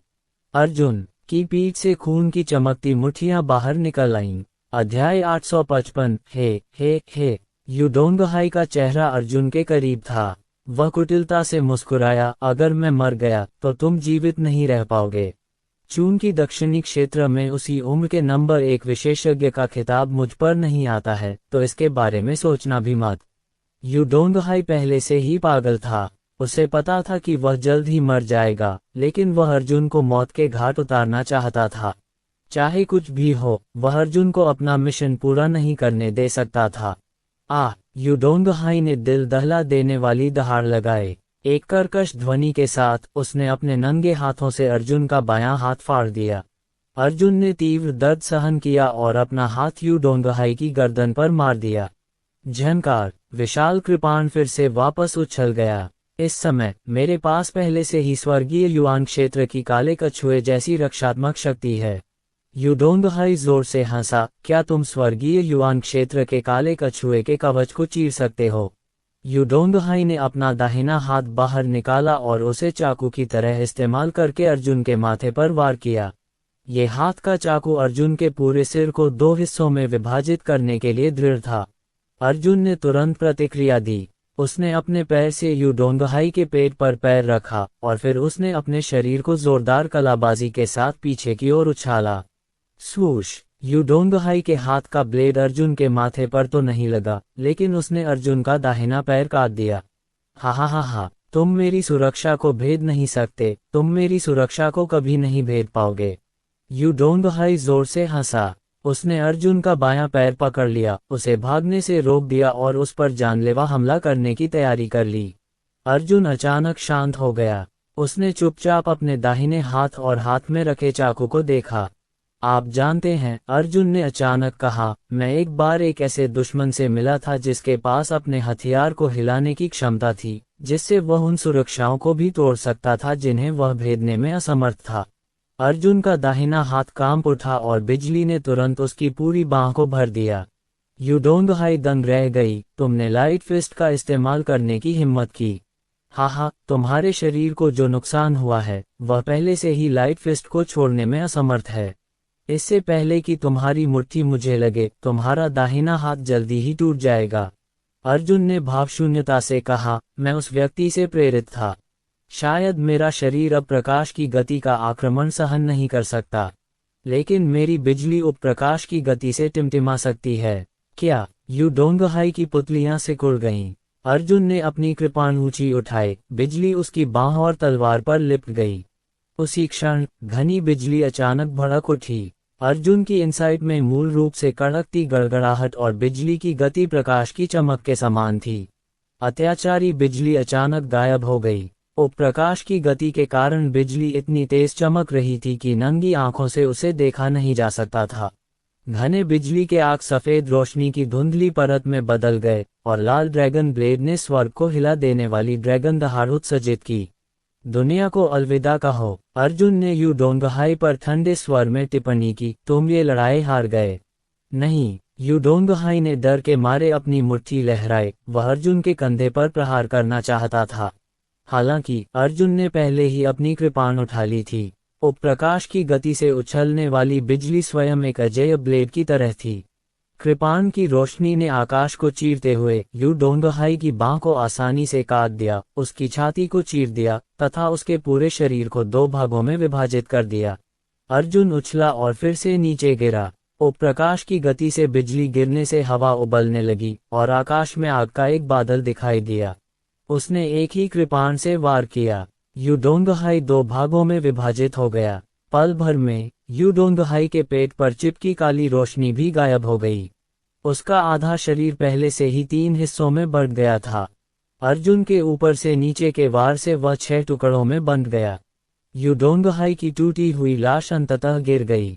सब खत्म हो गया। अर्जुन ने युडोंगहाई की तरफ देखा ही नहीं। वह सीधा आदित्य के पास गया और एक हाथ से उसका माथा ढक लिया। उन्होंने जल्दी ही अपनी इच्छाशक्ति को आदित्य के साथ आत्मसात कर लिया। वह आदित्य की लाश को रोकना चाहता था और पूरे क्षेत्र पर नियंत्रण जारी रखना चाहता था। लेकिन इस समय फैंग जुबान ने आह भरी और कहा, बहुत देर हो चुकी है। केवल 8 मिनट बचे हैं। इससे पहले कि आप आदित्य को आत्मसात करें, गहन आकाश संप्रदाय 6 महान संप्रदायों में से हर किसी को पहले से नियंत्रित करने में सक्षम होगा। ये सुनने के बाद भी अर्जुन इसे मानने को तैयार नहीं था। उसने हर चीज की परवाह किए बिना आदित्य को आत्मसात करने की पूरी कोशिश की। हालांकि जैसे जैसे समय बीतता गया, आदित्य के शरीर से निकलने वाली हल्की ग्रे रोशनी तेज होने लगी। 1 घंटे की सीमा निकट आ रही थी। केवल अंतिम 3 मिनटों में आदित्य की लाश पूरी तरह से शक्तिशाली हो जाएगी, सभी को नियंत्रित करेगी और गहन आकाश संप्रदाय द्वारा संचालित होगी। उसी समय अर्जुन ने अचानक हाथ छोड़ दिया। वह मुस्कुराते हुए और आंसू बहाते हुए जुकेयुए की ओर मुड़ा। गुरुजी, ऐसा लगता है कि यह शिष्य अंतिम यात्रा में आपके साथ नहीं आ सकेगा। अर्जुन, भागो। जुकेयुए मुस्कुराई, जितना दूर रहो उतना अच्छा। रहने के लिए एक शांतिपूर्ण जगह ढूंढो और बाकी जिंदगी का आनंद लो। कभी वापस मत आना। मैं गहन आकाश संप्रदाय के नियंत्रण में व्यक्तिगत रूप से तुम्हारे साथ व्यवहार नहीं करना चाहता। जाओ, पीछे मुड़कर मत देखो। अर्जुन की आंखों में आंसू आ गए। उसने दृढ़ता से मुस्कुराते हुए कहा, मैं नहीं जाऊंगा।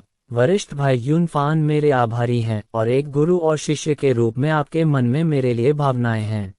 उन्होंने दिव्यपंथ संप्रदाय की ओर देखा और कहा, माँ मेरे साथ ऐसा व्यवहार करती हैं जैसे मैं अपना हूँ, जबकि मेरे भाई मेरे लिए अपना जीवन देने को तैयार हैं।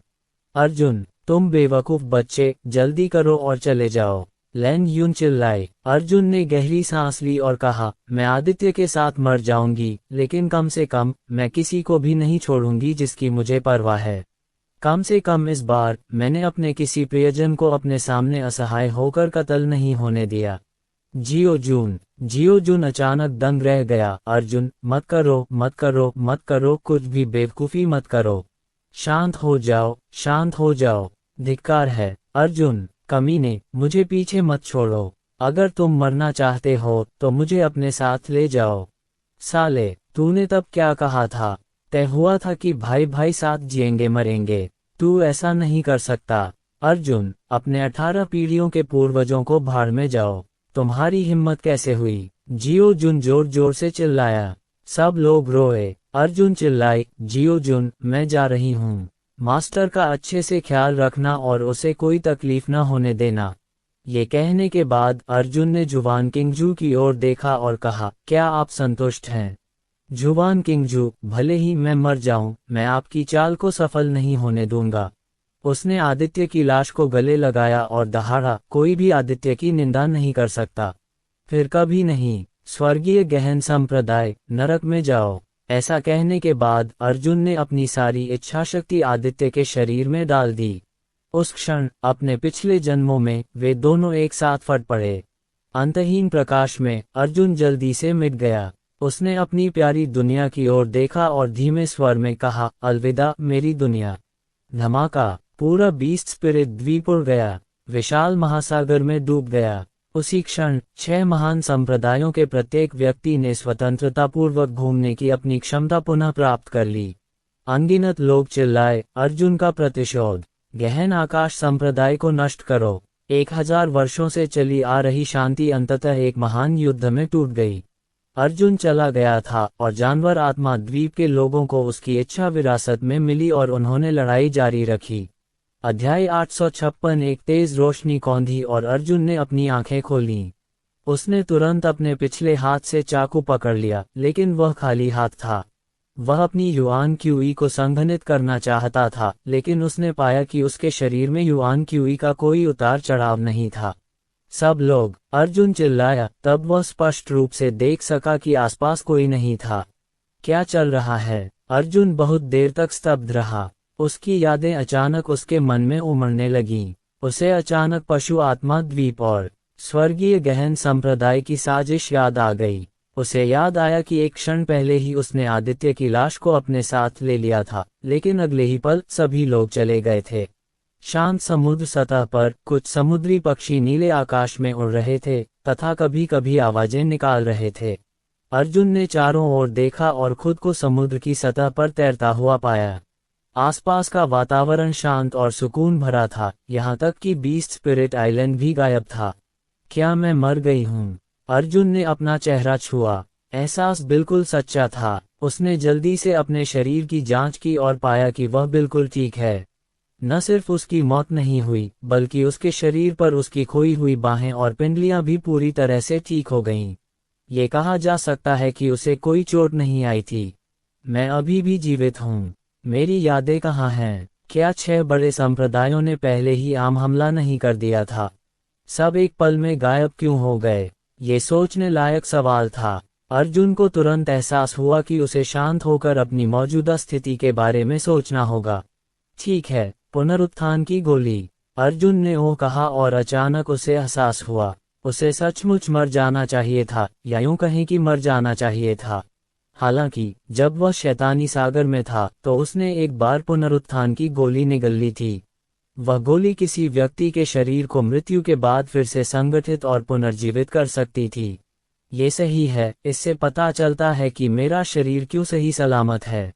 अर्जुन ने सोचते हुए अपनी ठुड्डी को टटोला। ऐसा लगता है कि संप्रदाय युद्ध समाप्त हो गया है और जानवर आत्मा द्वीप को उस समय उड़ा दिया गया है जब मेरी मृत्यु के बाद मुझे पुनरुत्थान की गोली द्वारा पुनर्जीवित किया गया था। मुझे आश्चर्य है कि मेरे शरीर को पुनः संगठित होने में कितना समय लगा होगा। उसने अपने हाथों को देखा। उसे पता नहीं था कि वह कब से मरा हुआ था, लेकिन उसे यकीन था कि वह अभी जिंदा हुआ है, क्योंकि उसके हाथ समुद्र के पानी में तब तक नहीं डूबे थे जब तक कि वे सफेद न हो गए हों। इस समय उसके पेट में गड़गड़ाहट हुई। यह एक ऐसी भयंकर भूख थी जो उसने कई सालों से महसूस नहीं की थी, और वह फिर से प्रकट हो गई। उसने अवचेतन रूप से भंडारण रिंग को छूने के लिए हाथ बढ़ाया और पाया कि भंडारण रिंग वास्तव में गायब हो चुकी थी। यह उसके लिए सबसे डरावनी बात थी। भंडारण वलय में ढेरों खजाने थे। मृत तलवार और चांद व ब्रह्मांड का दर्पण अंदर थे। तभी उसे एहसास हुआ कि उसकी कृपाण गायब हो गई है। क्या जब मेरा शरीर फट गया तो मैं समुद्र की तलहटी में डूब गया? अर्जुन ने एक गहरी सांस ली, अपनी सांस रोक ली और समुद्र में कूद पड़ा। हालांकि आधे मिनट से भी कम समय में वह बाहर निकल आया और चौंकते हुए बोला, मेरा राज्य चला गया। अरे, तुम फिर से शुरू तो नहीं करने वाले हो, है ना? अर्जुन ने घबराकर अंदर देखा। फिर उसने राहत की सांस ली। पता चला कि उसका राज्य अभी भी वहीं था। न सिर्फ उसने अपना राज्य नहीं खोया, बल्कि उस भीषण युद्ध के कारण उसकी मृत्यु से पहले उसका राज्य स्वर्गीय मूल राज्य के 6ठे स्तर तक पहुंच गया था। पहले पेट की समस्या सुलझाओ, फिर समाधान सोचो। अर्जुन ने अपना सिर उठाकर आसमान की ओर देखा और मन ही मन बुदबुदाया, समुद्री पक्षी समुद्र में बहुत गहराई तक नहीं उड़ सकते। यहाँ पक्षी हैं, जिसका मतलब है कि आसपास द्वीप भी होंगे। उसने ध्यानपूर्वक ये जान लिया कि समुद्री पक्षी किस दिशा में जा रहे हैं और उसी दिशा में तैरने लगा। उसे समझ नहीं आ रहा था कि वह अपनी युआन क्यूई का इस्तेमाल क्यों नहीं कर पा रहा है, लेकिन अभी इस बारे में सोचने का समय नहीं था। उसे पहले से ही थोड़ी भूख लगी हुई थी। आधे दिन तैरने के बाद वह आखिरकार एक सुनसान द्वीप पर पहुंच गया जो हरे भरे पौधों से भरा था। ये द्वीप छोटा नहीं था, बल्कि शायद बीस्ट स्पिरिट द्वीप से भी कहीं बड़ा था। द्वीप के किनारे पर कुछ नारियल के पेड़ उग रहे हैं। अर्जुन ऊपर चढ़ा और आसानी से कुछ नारियल तोड़ लिए। फिर उसने एक पत्थर ढूंढा और उसे तोड़ दिया। उसने मीठे रस के कुछ बड़े घूंट अपने मुंह में डाले। तभी उसकी भूख और प्यास थोड़ी कम हुई। अपना मुंह पोंछते हुए वह अपने शरीर के अंदर देखता रहा। उसने पाया कि उसकी साधना का आधार अभी भी वहीं था, लेकिन वह अभी भी सो रहा था। सावधानीपूर्वक विश्लेषण के बाद ये निष्कर्ष निकाला जा सकता है कि पुनरुत्थान की गोली ने वास्तव में उसे पुनर्जीवित कर दिया था, लेकिन ये केवल किसी व्यक्ति की शारीरिक संरचना और उसके पास मौजूद हर चीज को पुनर्जीवित कर सकती थी। सत्य ने सिद्ध कर दिया कि यह वास्तव में सच था। उसका आध्यात्मिक सागर भी वहीं था और 2 दिव्य बिजली के स्तंभ अभी भी उसके आध्यात्मिक सागर में सो रहे थे। तार्किक रूप से ऐसे विस्फोट में स्वर्ग निगलने वाले दानव की मृत्यु हो जानी चाहिए थी। हालांकि पुनरुत्थान की गोली तो बस एक औषधीय गोली थी। ये पहचानना असंभव था कि कौन सा अंग अर्जुन का था और कौन सा नहीं। इसलिए पुनरुत्थान की गोली ने न केवल अर्जुन को पुनर्जीवित किया, बल्कि स्वर्ग भक्षक दानव को भी पुनर्जीवित कर दिया। दरअसल उसने सोचा कि दानव भी अर्जुन के शरीर के किसी अंग का ही हिस्सा है। हालांकि पुनरुत्थान गोली का प्रभाव यहीं तक सीमित था, क्योंकि वह अर्जुन की साधना तकनीक और युद्ध कौशल को पुनः प्राप्त करने में असमर्थ था। ये दोनों चीजें हारमास के शरीर का हिस्सा नहीं थीं, बल्कि वे कौशल थे जो उसने सीखकर सीखे थे। हालांकि इससे कोई फर्क नहीं पड़ा। अर्जुन को इसकी परवाह नहीं थी। उसने पहले ही मार्शल आर्ट की तकनीकें सीख ली थी जिनमें उसे महारत हासिल थी। अब वह उसी शरीर और उच्चतर लोक का उपयोग कर सकता था। अगर वह अध्ययन जारी रखता तो उसे पिछले स्तर तक पहुंचने में केवल 3 या 2 दिन लगते। एकमात्र बात जो उसे परेशान कर रही थी वह ये थी कि उसने अपनी भंडारण अंगूठी और लाल ड्रैगन कृपाण खो दिया था। जब मैं अपना साधना आधार पुनः प्राप्त कर लूंगा तो मैं समुद्र की तलहटी में जाकर उसे ढूंढ सकूंगा। मैं मरा नहीं हूँ, मैं अभी भी लाल ड्रैगन कृपाण की कलाकृति आत्मा से बंधा हुआ हूँ। मैं स्पष्ट रूप से महसूस कर सकता हूँ कि यह मुझसे ज्यादा दूर नहीं है। पहला कदम यह है कि पहले आत्मा क्यूई संवेदन अध्याय सीखें, अन्यथा आप अपनी युआन क्यूई को जागृत नहीं कर पाएंगे। अर्जुन पालथी मारकर बैठ गया। उसे आध्यात्मिक ऊर्जा के अस्तित्व का एहसास होने में 1 मिनट से भी कम समय लगा, लेकिन इसी समय अचानक उसके चेहरे के भाव बदल गए और उसका पूरा चेहरा पीला पड़ गया। अरे, मैं घूमना जारी नहीं रख सकता। एक बार जब मैं अपनी युआन क्यूई को जगा लूंगा तो मैं निश्चित रूप से मर जाऊंगा। अर्जुन को एक भयानक स्थिति का एहसास हुआ। ये वज्र के 9 परिवर्तन थे। उसने कुल 2 दिव्य बिजली के बोल्टों को अवशोषित किया था, जिसका अर्थ था कि उसने पहले ही थंडर के 9 परिवर्तनों का दूसरा स्तर सीख लिया था। हालांकि उसके शरीर के पुनर्निर्माण के बाद थंडर के 9 रूपांतरणों की तकनीक उसके शरीर से पहले ही गायब हो चुकी थी। उसे इसे फिर से सीखना पड़ा। बेशक ये पुनरावृत्ति गति बहुत तेज थी, लगभग कुछ घंटे पर्याप्त होंगे। हालांकि समस्या का मूल ये था कि दो दिव्य बिजली के बोल्ट अभी भी आध्यात्मिक समुद्र में सो रहे थे। उसने दिव्य बिजली को अवशोषित करने के लिए वज्र के 9 रूपांतरणों का प्रयोग किया। दिव्य बिजली पहले ही उसके शरीर का हिस्सा बन चुकी थी। जब तक वह अपनी युआन क्यूई का प्रयोग करता, आध्यात्मिक सागर के प्रवाहित होते ही दिव्य बिजली जागृत हो जाती। हालांकि उसे अभी तक वज्र के 9 रूपांतरण सीखने बाकी थे। सैद्धांतिक रूप से वह अपनी 2 दिव्य बिजली की कड़ियों से चूर्ण चूर्ण हो जाएगा। अरे, ये स्थिति तो बहुत अजीब है। अर्जुन ने अपना सिर हिलाया, समझ नहीं आ रहा था कि हंसे या रोए। क्या वह वज्र के 9 रूपांतरणों से दिव्य बिजली को नियंत्रित करना सीख रहा था? हालांकि जिंग लेई 9 एक परत बन चुकी थी। भले ही उसकी सीखने की गति बेजोड़ थी, फिर भी वह दूसरी परत सीखने से पहले केवल पहली परत ही सीख पाया। वज्रपात के 9 रूपांतरणों का पहला स्तर केवल एक प्रकार की दिव्य बिजली को नियंत्रित कर सकता था, और दूसरी दिव्य बिजली भी विस्फोट कर उसके शरीर को नष्ट कर देती थी, क्योंकि वह नियंत्रण से बाहर थी। क्या बकवास है, मुझे क्या करना चाहिए? अर्जुन ने थोड़ा परेशान महसूस करते हुए मीठे रस का एक और घूंट अपने मुंह में डाला। अध्याय 857। ये बहुत अच्छा होगा यदि वह 2 दिव्य बिजली प्रतिमान थूक सके, लेकिन यदि वह दिव्य बिजली थूकना चाहता था तो उसे युआन क्यूई पर निर्भर रहना होगा। युआन क्यूई का प्रयोग आध्यात्मिक सागर में परिक्रमा करने के बराबर था। जब आध्यात्मिक सागर में परिक्रमा होती थी तो दिव्य बिजली जागृत होती थी, और दिव्य बिजली जागृत होकर अर्जुन की मृत्यु हो जाती थी। ये बहुत कठिन प्रश्न है। अर्जुन ने खुद को शांत करने की कोशिश की। उसने पाया कि उसकी विश्लेषणात्मक क्षमता इस समस्या को हल करने के लिए पर्याप्त नहीं थी। काश फैंग जुवान यहाँ होता। अर्जुन ने अपनी तर्जनी उंगली छुई। वहाँ एक भंडारण अंगूठी होनी चाहिए थी, और भंडारण अंगूठी में कई संदेश संग्रहित थे। उनमें से एक फैंग शुवान के खून से सना हुआ था। इस समस्या को हल करने के लिए फैंग जुवान को पहले स्टोरेज रिंग ढूंढनी पड़ी और एक संदेश भेजना पड़ा, भाड़ में जाओ।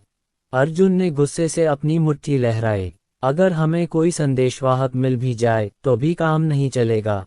आध्यात्मिक ऊर्जा के बिना वह भंडारण वलय नहीं खोल पाएगा। लगता है इस समस्या का हल मैं खुद ही सोच सकता हूँ। बेहतर होगा कि अब कुछ खाने का इंतजाम कर लिया जाए। इसके तुरंत बाद अर्जुन को एक ऐसी स्थिति का पता चला जिससे उसे और भी ज्यादा सिरदर्द होने लगा। यानी उसकी शारीरिक शक्ति भी चली गई थी। उनकी शारीरिक शक्ति थंडर के 9 रूपांतरणों, सूर्य देव तकनीक, महान स्वतंत्रता शास्त्र, शुद्धिकरण शास्त्र और अटूट स्वर्ण शरीर से आई थी। दूसरों के विपरीत उन्होंने अपने शरीर को परिष्कृत करने के लिए आग या गोलियों का उपयोग नहीं किया, जिसका अर्थ था कि अपनी साधना तकनीक और मार्शल कौशल को पुनः प्राप्त करने से पहले उनके पास मानव शरीर की ताकत नहीं थी जो एक सामान्य व्यक्ति से कहीं अधिक थी। हालांकि एक मार्शल कौशल को बहाल करने के लिए युआन क्यूई की आवश्यकता होती है, और युआन क्यूई का उपयोग करने से आध्यात्मिक समुद्र को प्रसारित करने की अनुमति मिलती है। अर्जुन ने अपनी कनपटियां रगड़ी और द्वीप के जंगल में चला गया। उसने एक मोटी शाखा ढूंढी और उसे हथेली से काट दिया। सौभाग्य से मैंने अपने शरीर को प्रशिक्षित करने के लिए स्पिरिट जड़ी बूटियों और गोली भट्टियों का इस्तेमाल किया। हालांकि इससे बिजली के प्रति मेरा प्रतिरोध बढ़ गया, लेकिन मेरी शारीरिक शक्ति भी थोड़ी बढ़ गई है। अर्जुन ने अनुमान लगाया कि उसकी वर्तमान शारीरिक शक्ति मोटे तौर पर बॉडी टेम्परिंग के 5वें और 8वें स्तर के बराबर थी। ये छोटी सी ताकत केवल कुछ 100 किलोग्राम की थी, जो सामान्य खूंखार जानवरों से निपटने के लिए पर्याप्त से भी अधिक थी। अर्जुन घने जंगल में टहल रहा था, किसी खूंखार जानवर से मिलने की उम्मीद में ताकि उसे मारकर अपना भोजन बना सके। उसकी कमर पर कुछ बड़े नारियल लटक रहे थे और उसका शरीर चौड़े पत्तों वाली एक साधारण स्कर्ट में बुना हुआ था।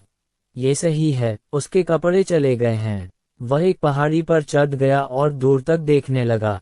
पहाड़ी पार करते हुए उसे आगे जंगल में पक्षियों और जंगली जानवरों की चीखें सुनाई देने लगीं।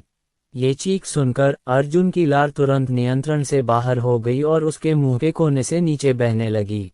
मांस, हा मांस। अर्जुन उत्साह से नाचने लगा और उत्साहित होकर बोला, अरे मैं तो सचमुच बहुत भ्रष्ट हूँ।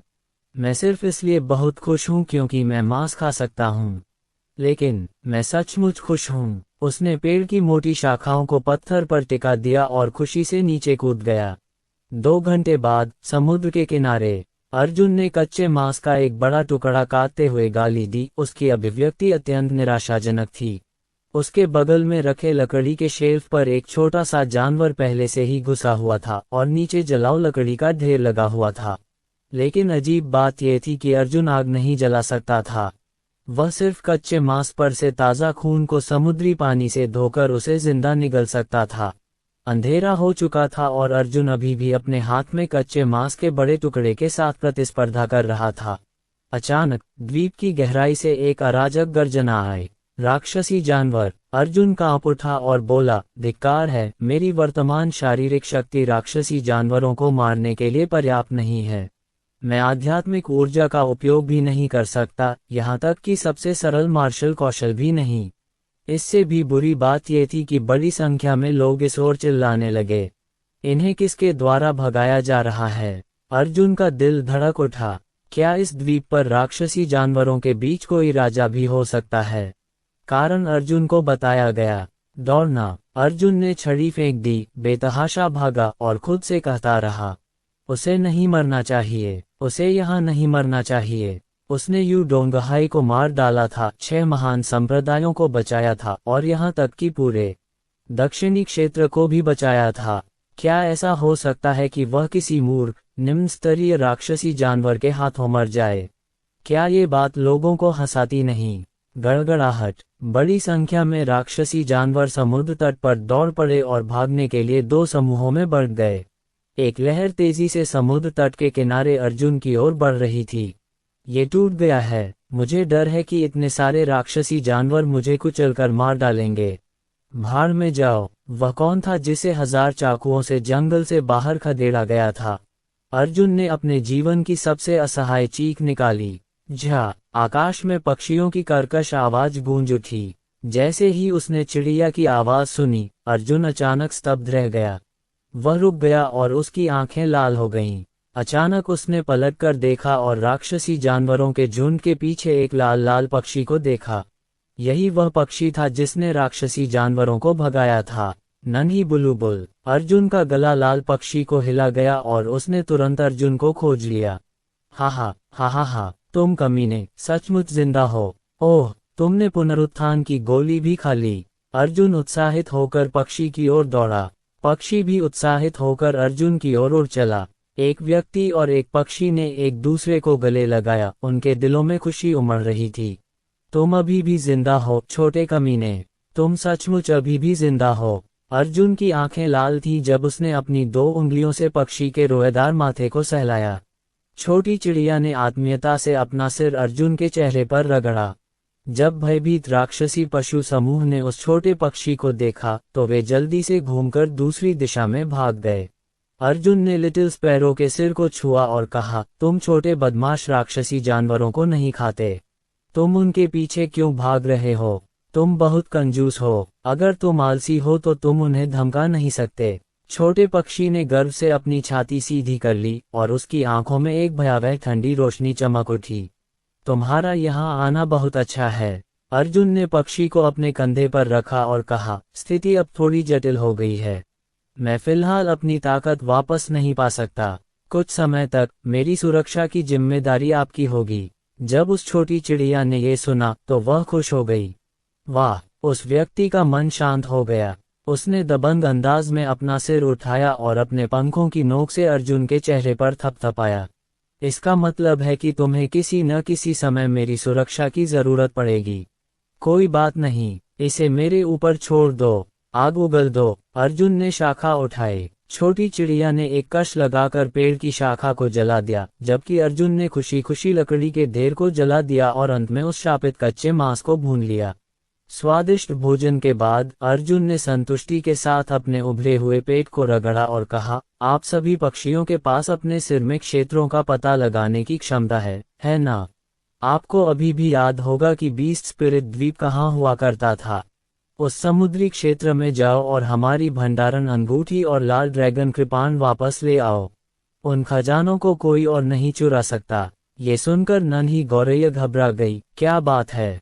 हमेशा तो ये राजा ही दूसरों का खजाना ले जाता है, फिर अपना खजाना खोने का क्या कारण हो सकता है। छोटा पक्षी तुरंत आग की रेखा में बदल गया और फुसफुसाते हुए उड़ गया। ऐसा लगता है कि यह पहले ही स्वर्गीय युआन क्षेत्र के पहले स्तर तक पहुंच चुका है। ये गहरे समुद्र में गोता लगाने में सक्षम होना चाहिए। अर्जुन ने सिर हिलाया। छोटी गौरैया ने एक बाढ़ के अजगर का खून पिया था और फिर स्वप्न तितली के साथ अनगिनत आध्यात्मिक जड़ी बूटियां और अन्य चीजें खाई थीं। आज तक उसकी साधना में मूल वापसी के तीसरे स्तर से लेकर स्वर्ग मूल के पहले स्तर तक छलांगों से प्रगति हुई है। लेकिन मैं अपनी समस्या कैसे हल कर सकती हूँ? अर्जुन फिर से गहरी सोच में पड़ गई। अध्याय 858। काफी देर तक सोचने के बाद अर्जुन अंततः एक अपूर्ण समाधान पर पहुंची। दिव्य बिजली जागरण की समस्या को हल करने का केवल एक ही तरीका था, और वह था और भी अधिक शक्तिशाली दिव्य बिजली की खोज करना।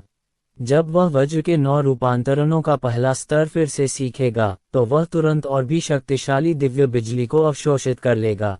ये दिव्य बिजली श्वेत ज्वाला, धधकती बिजली और छोटी बर्फीली बिजली से भी अधिक शक्तिशाली होगी, और यह उन दोनों को दबा सकती है। इस तरह उसके पास वज्र के 9 रूपांतरणों के दूसरे और तीसरे चरण सीखने के लिए पर्याप्त समय होगा। उस समय उसकी शक्ति पूरी तरह से बहाल हो जाएगी और वह काफी हद तक बढ़ सकेगा। यदि उसकी भविष्यवाणियां सही थीं, तो वह एक एक करके स्वर्ग स्काय क्षेत्र को नष्ट करने में सक्षम हो जाएगा। वह पहले ही स्वर्गीय युआन क्षेत्र के 9वें स्तर पर पहुंच चुका था, इसलिए उसके लिए एक और दिव्य बिजली को अवशोषित करना और सीधे स्वर्गीय झांकने वाले क्षेत्र के प्रवेश द्वार को तोड़ना कोई समस्या नहीं होनी चाहिए। अर्जुन ने अंततः राहत की सांस ली। कुछ घंटों बाद लॉर्ड ट्रेजर सीकिंग एक्सपर्ट आखिरकार लौट आया। उसके पैरों में एक चमकदार अंगूठी थी और मुंह में लगभग 1.5 मीटर लंबी बर्फ सफेद कृपाण थी। तैर जाओ, हल्का हो जाओ। अर्जुन की लार लिटिल स्पैरो के पूरे शरीर पर फैल गई। 2 दिन बाद असीम समुद्र में एक छोटा सा पक्षी अनाड़ीपन से एक व्यक्ति को लेकर आया और कठिनाई से उड़ रहा था। छोटी गौरैया राक्षसी शक्ति का प्रयोग नहीं कर सकती थी, वरना उसके पंखों से निकलने वाली तेज हवा अर्जुन को चकनाचूर कर देती। जहां तक विशुद्ध शारीरिक शक्ति से उड़ने की बात है, तो अर्जुन जैसे जीवित व्यक्ति को अपने साथ ले जाना अभी भी बहुत मुश्किल होगा। ये स्थान अभी भी 9 फिर्मामेंट्स महाद्वीप से 10 दिन की दूरी पर होना चाहिए, यानी एक मालवाहक जहाज की मानक उड़ान दूरी से लगभग 500,000 किलोमीटर दूर। लिटिल स्पैरो की वर्तमान गति के साथ 9 फिर्मामेंट्स महाद्वीप तक वापस उड़ान भरने में उसे 3 महीने से ज्यादा का समय लगेगा। अंततः समुद्र की सतह पर एक विशाल मालवाहक जहाज तैरता हुआ दिखाई दिया। अर्जुन मालवाहक जहाज पर चढ़ गया और उसे बचा लिया गया। इस जहाज का इस्तेमाल माल और लोगों को ले जाने के लिए किया जाता था। इस जहाज को जो लोग कहते थे, वे टेलीपोर्टेशन फॉर्मेशन इस्तेमाल करने के योग्य नहीं थे, न ही उनके पास इसे उड़ने वाला जहाज कहने के लिए पैसे थे। वे सिर्फ समुद्री जहाज पर ही बैठ सकते थे। अर्जुन ने तुरंत एक चालक दल के सदस्य को ढूंढा और दक्षिणी डोमेन की वर्तमान स्थिति के बारे में पूछताछ करने के लिए चला गया। दक्षिणी क्षेत्र में अब स्थिति कैसी है? चालक दल के सदस्य ने उत्साह से कहा, स्थिति बहुत अच्छी है। इस समय दक्षिणी डोमेन के सबसे दक्षिणी छोर पर स्थित ब्लू टाइड महाद्वीप वह पवित्र भूमि है जिसका सपना सभी व्यापारी देखते हैं। वे अभूतपूर्व रूप से बड़ी मात्रा में आत्मिक पत्थरों और राक्षसी जानवरों की मांग कर रहे हैं। आत्मिक जड़ी बूटियां? मैं यह नहीं पूछ रहा हूँ। अर्जुन ने जल्दी से कहा, संप्रदाय युद्ध में आखिर क्या हुआ? ओह, तुम्हारा मतलब यही है। नाविक ने एक पल सोचा और कहा, ये तो बहुत बड़ा हंगामा है। 6 महान संप्रदाय और गहन आकाशीय उड़ते बादल संप्रदाय ने समुद्र पर दिन रात युद्ध किया। दोनों पक्षों को भारी क्षति हुई। अंत में स्वर्गीय गहन संप्रदाय और उड़ते बादल संप्रदाय के लोग बच निकले। उनका अभी तक कोई सुराग नहीं मिला है। 6 महान संप्रदायों के लोग भी चले गए हैं। हम दोनों घायल हैं। अर्जुन ने भौहें चढ़ाईं। स्वर्गीय गहन संप्रदाय सचमुच बहुत शक्तिशाली था। 6 महान संप्रदायों के साथ एक गहन युद्ध के बाद वे वास्तव में भागने का एक मौका ढूंढने में सफल रहे। क्या अब हम 9 आकाशमंडल महाद्वीप जा रहे हैं? अर्जुन ने पूछा। हाँ, चालक दल के सदस्य ने सिर हिलाया। तभी अर्जुन ने राहत की सांस ली। जब तक वह 9 आकाशीय महाद्वीप पर कदम रखेगा, उसे घर लौटने का मौका मिलेगा। दक्षिणी डोमेन ब्लू टाइड महाद्वीप, हाउतन साम्राज्य, डोंगहाई प्रांत, हाउतियान शहर, हाओरान संप्रदाय के बाहर। कुछ युवा पुरुष भव्य वस्त्र पहने हुए तथा घनी बाहरी महाद्वीपीय बोली में बोलते हुए हाओरान संप्रदाय के मुख्य द्वार के बाहर खड़े थे। माफ कीजिए, क्या ये हाओरान संप्रदाय है? दरवाजे पर पहरा दे रहे शिष्य ने सिर हिलाकर कहा, बिल्कुल। कुछ युवक बहुत खुश हुए, आखिरकार हम पहुंच गए। आखिरकार हमें प्रकृति संप्रदाय मिल गया। उसके सामने एक आदमी उत्साह से पूछता रहा, क्या ये सचमुच हाओरान संप्रदाय है? शिष्य ने भौहें चढ़ाकर कहा, हाँ। उस आदमी ने आगे कहा, क्या ये वही संप्रदाय है जिससे अर्जुन आती है? हाओरान संप्रदाय। अर्जुन का नाम सुनते ही दरवाजे पर पहरा दे रहा शिष्य अचानक उदास हो गया। उसने चुपचाप सिर हिलाया और कहा, ये हाओरान संप्रदाय है जिसकी साधना कभी अर्जुन ने की थी। ये तो बहुत बढ़िया है। सभी ने खुशी से कहा, आखिरकार मुझे यह मिल ही गया। शिष्य ने उत्सुकता से पूछा, क्या मैं पूछ सकता हूँ कि ये भाई बहन कहाँ से आए हैं और किस संप्रदाय से हैं? क्या वे हाओरन संप्रदाय से मिलने आए थे? वे लोग इतने उत्साहित थे कि उनकी आवाज़ कांप रही थी। उनमें से एक ने जल्दी से हाथ जोड़कर सम्मानपूर्वक कहा, हम हाओरान संप्रदाय में शामिल होना चाहते हैं। शिष्य ने असहाय भाव से सिर हिलाया। इस महीने 20वीं बार कोई फिर से हाओरान संप्रदाय में शामिल होने आया है।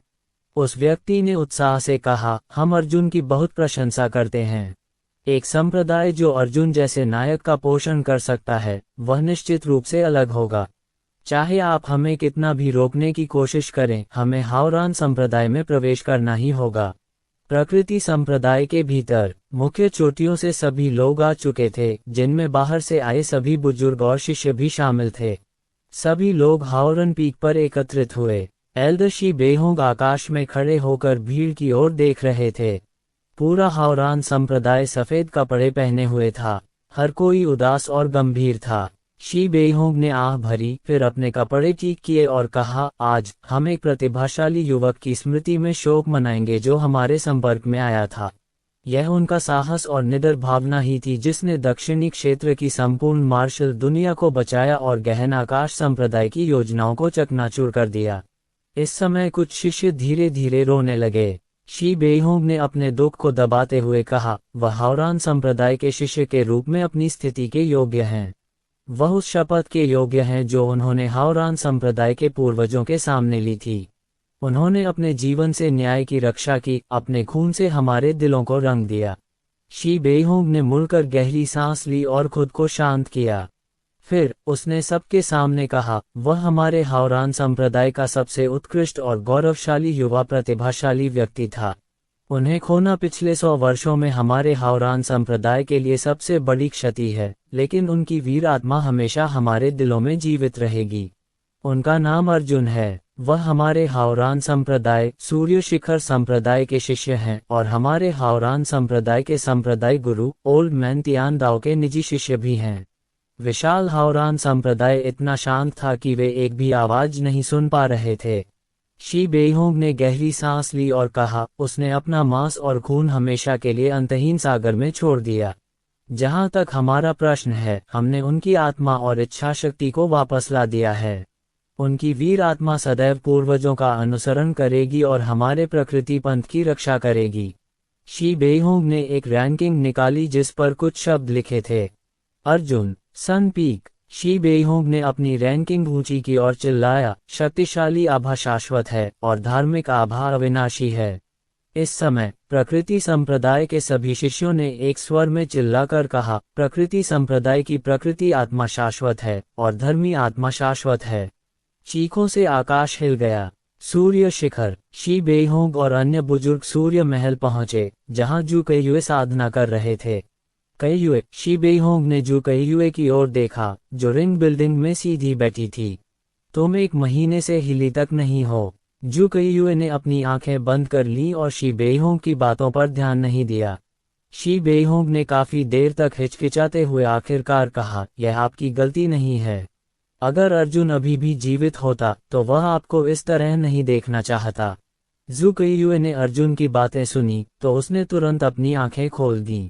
उसकी आंखों में गुस्से की एक झलक उभरी। यह मेरी गलती क्यों नहीं है?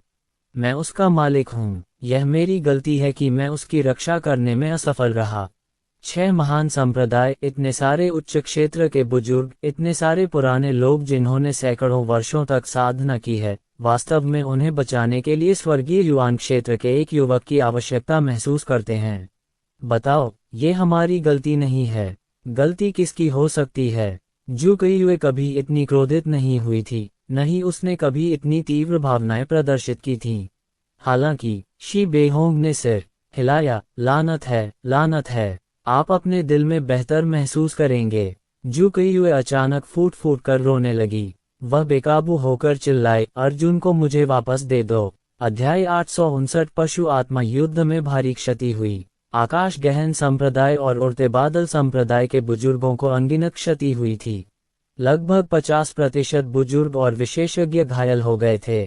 6 महान संप्रदायों की संयुक्त सेनाएं भी मूल ऊर्जा में भारी रूप से क्षतिग्रस्त हो गई थीं, तथा हताहतों की कुल संख्या पहले ही 30% से अधिक हो चुकी थी। नॉफर्मामेंस इंपीरियल कबीले के विशेषज्ञों ने महान लड़ाई में भाग लिया और अंततः गहन आकाश संप्रदाय को पीछे हटाने पर पर्दा डाल दिया। इसके बाद हाउतन सेना नॉफर्मामेंस महाद्वीप पर पहुंची और नॉफर्मामेंस शाही कुल की सेना से जा मिली। 6 महान संप्रदायों के साथ मिलकर उन्होंने पूरे नॉफर्मामेंस महाद्वीप में गहन आकाश संप्रदाय और उड़ते बादल संप्रदाय के सभी बचे हुए प्रतिभाशाली लोगों का सफाया कर दिया और दोनों संप्रदायों को नॉफर्मामेंस से पूरी तरह खदेड़ दिया।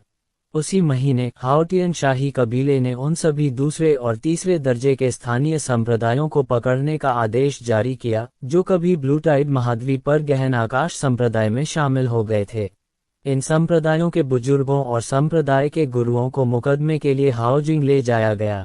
जानवर आत्मा युद्ध अर्जुन की मृत्यु के साथ शुरू हुआ और आकाश गहन उड़ान बादल के भागने के साथ समाप्त हुआ। गहन आकाश संप्रदाय, जिसने एक बार दक्षिणी क्षेत्र की संपूर्ण सैन्य दुनिया पर शासन किया था, तुरंत नष्ट हो गया, मर गया और भाग गया। युद्ध कला का यह अधिपति, जो 1000 वर्षों तक अनियंत्रित रूप से शासन करता रहा था, अंततः संध्या की ओर चला गया। दक्षिणी क्षेत्र के 8 महान संप्रदायों की संरचना में 1000 वर्षों में सबसे बड़ा परिवर्तन आया था। युआन मिंग, शियाओ जुन और फैंग जुवान के नेतृत्व में उत्कृष्ट प्रतिभागी शिष्य युद्ध की शुरुआत में बिना किसी हिचकिचाहट के हाओरान संप्रदाय में शामिल हो गए थे। अगले कुछ महीनों में दक्षिणी क्षेत्र के विभिन्न महाद्वीपों से उत्कृष्ट युवा मार्शल कलाकार भी टेलीपोर्टेशन संरचनाओं, उड़ने वाले जहाजों और यहां तक कि समुद्री जहाजों के माध्यम से ब्लू टाइड महाद्वीप और हाउटियन साम्राज्य में पहुंचे। एक छोटे से महीने के भीतर हजारों युवा मार्शल कलाकारों ने नेचर सेक्ट में शामिल होने के लिए स्वेच्छा से आगे आए। 2 महीनों के भीतर ही इस संख्या में जबरदस्त बदलाव आ गया।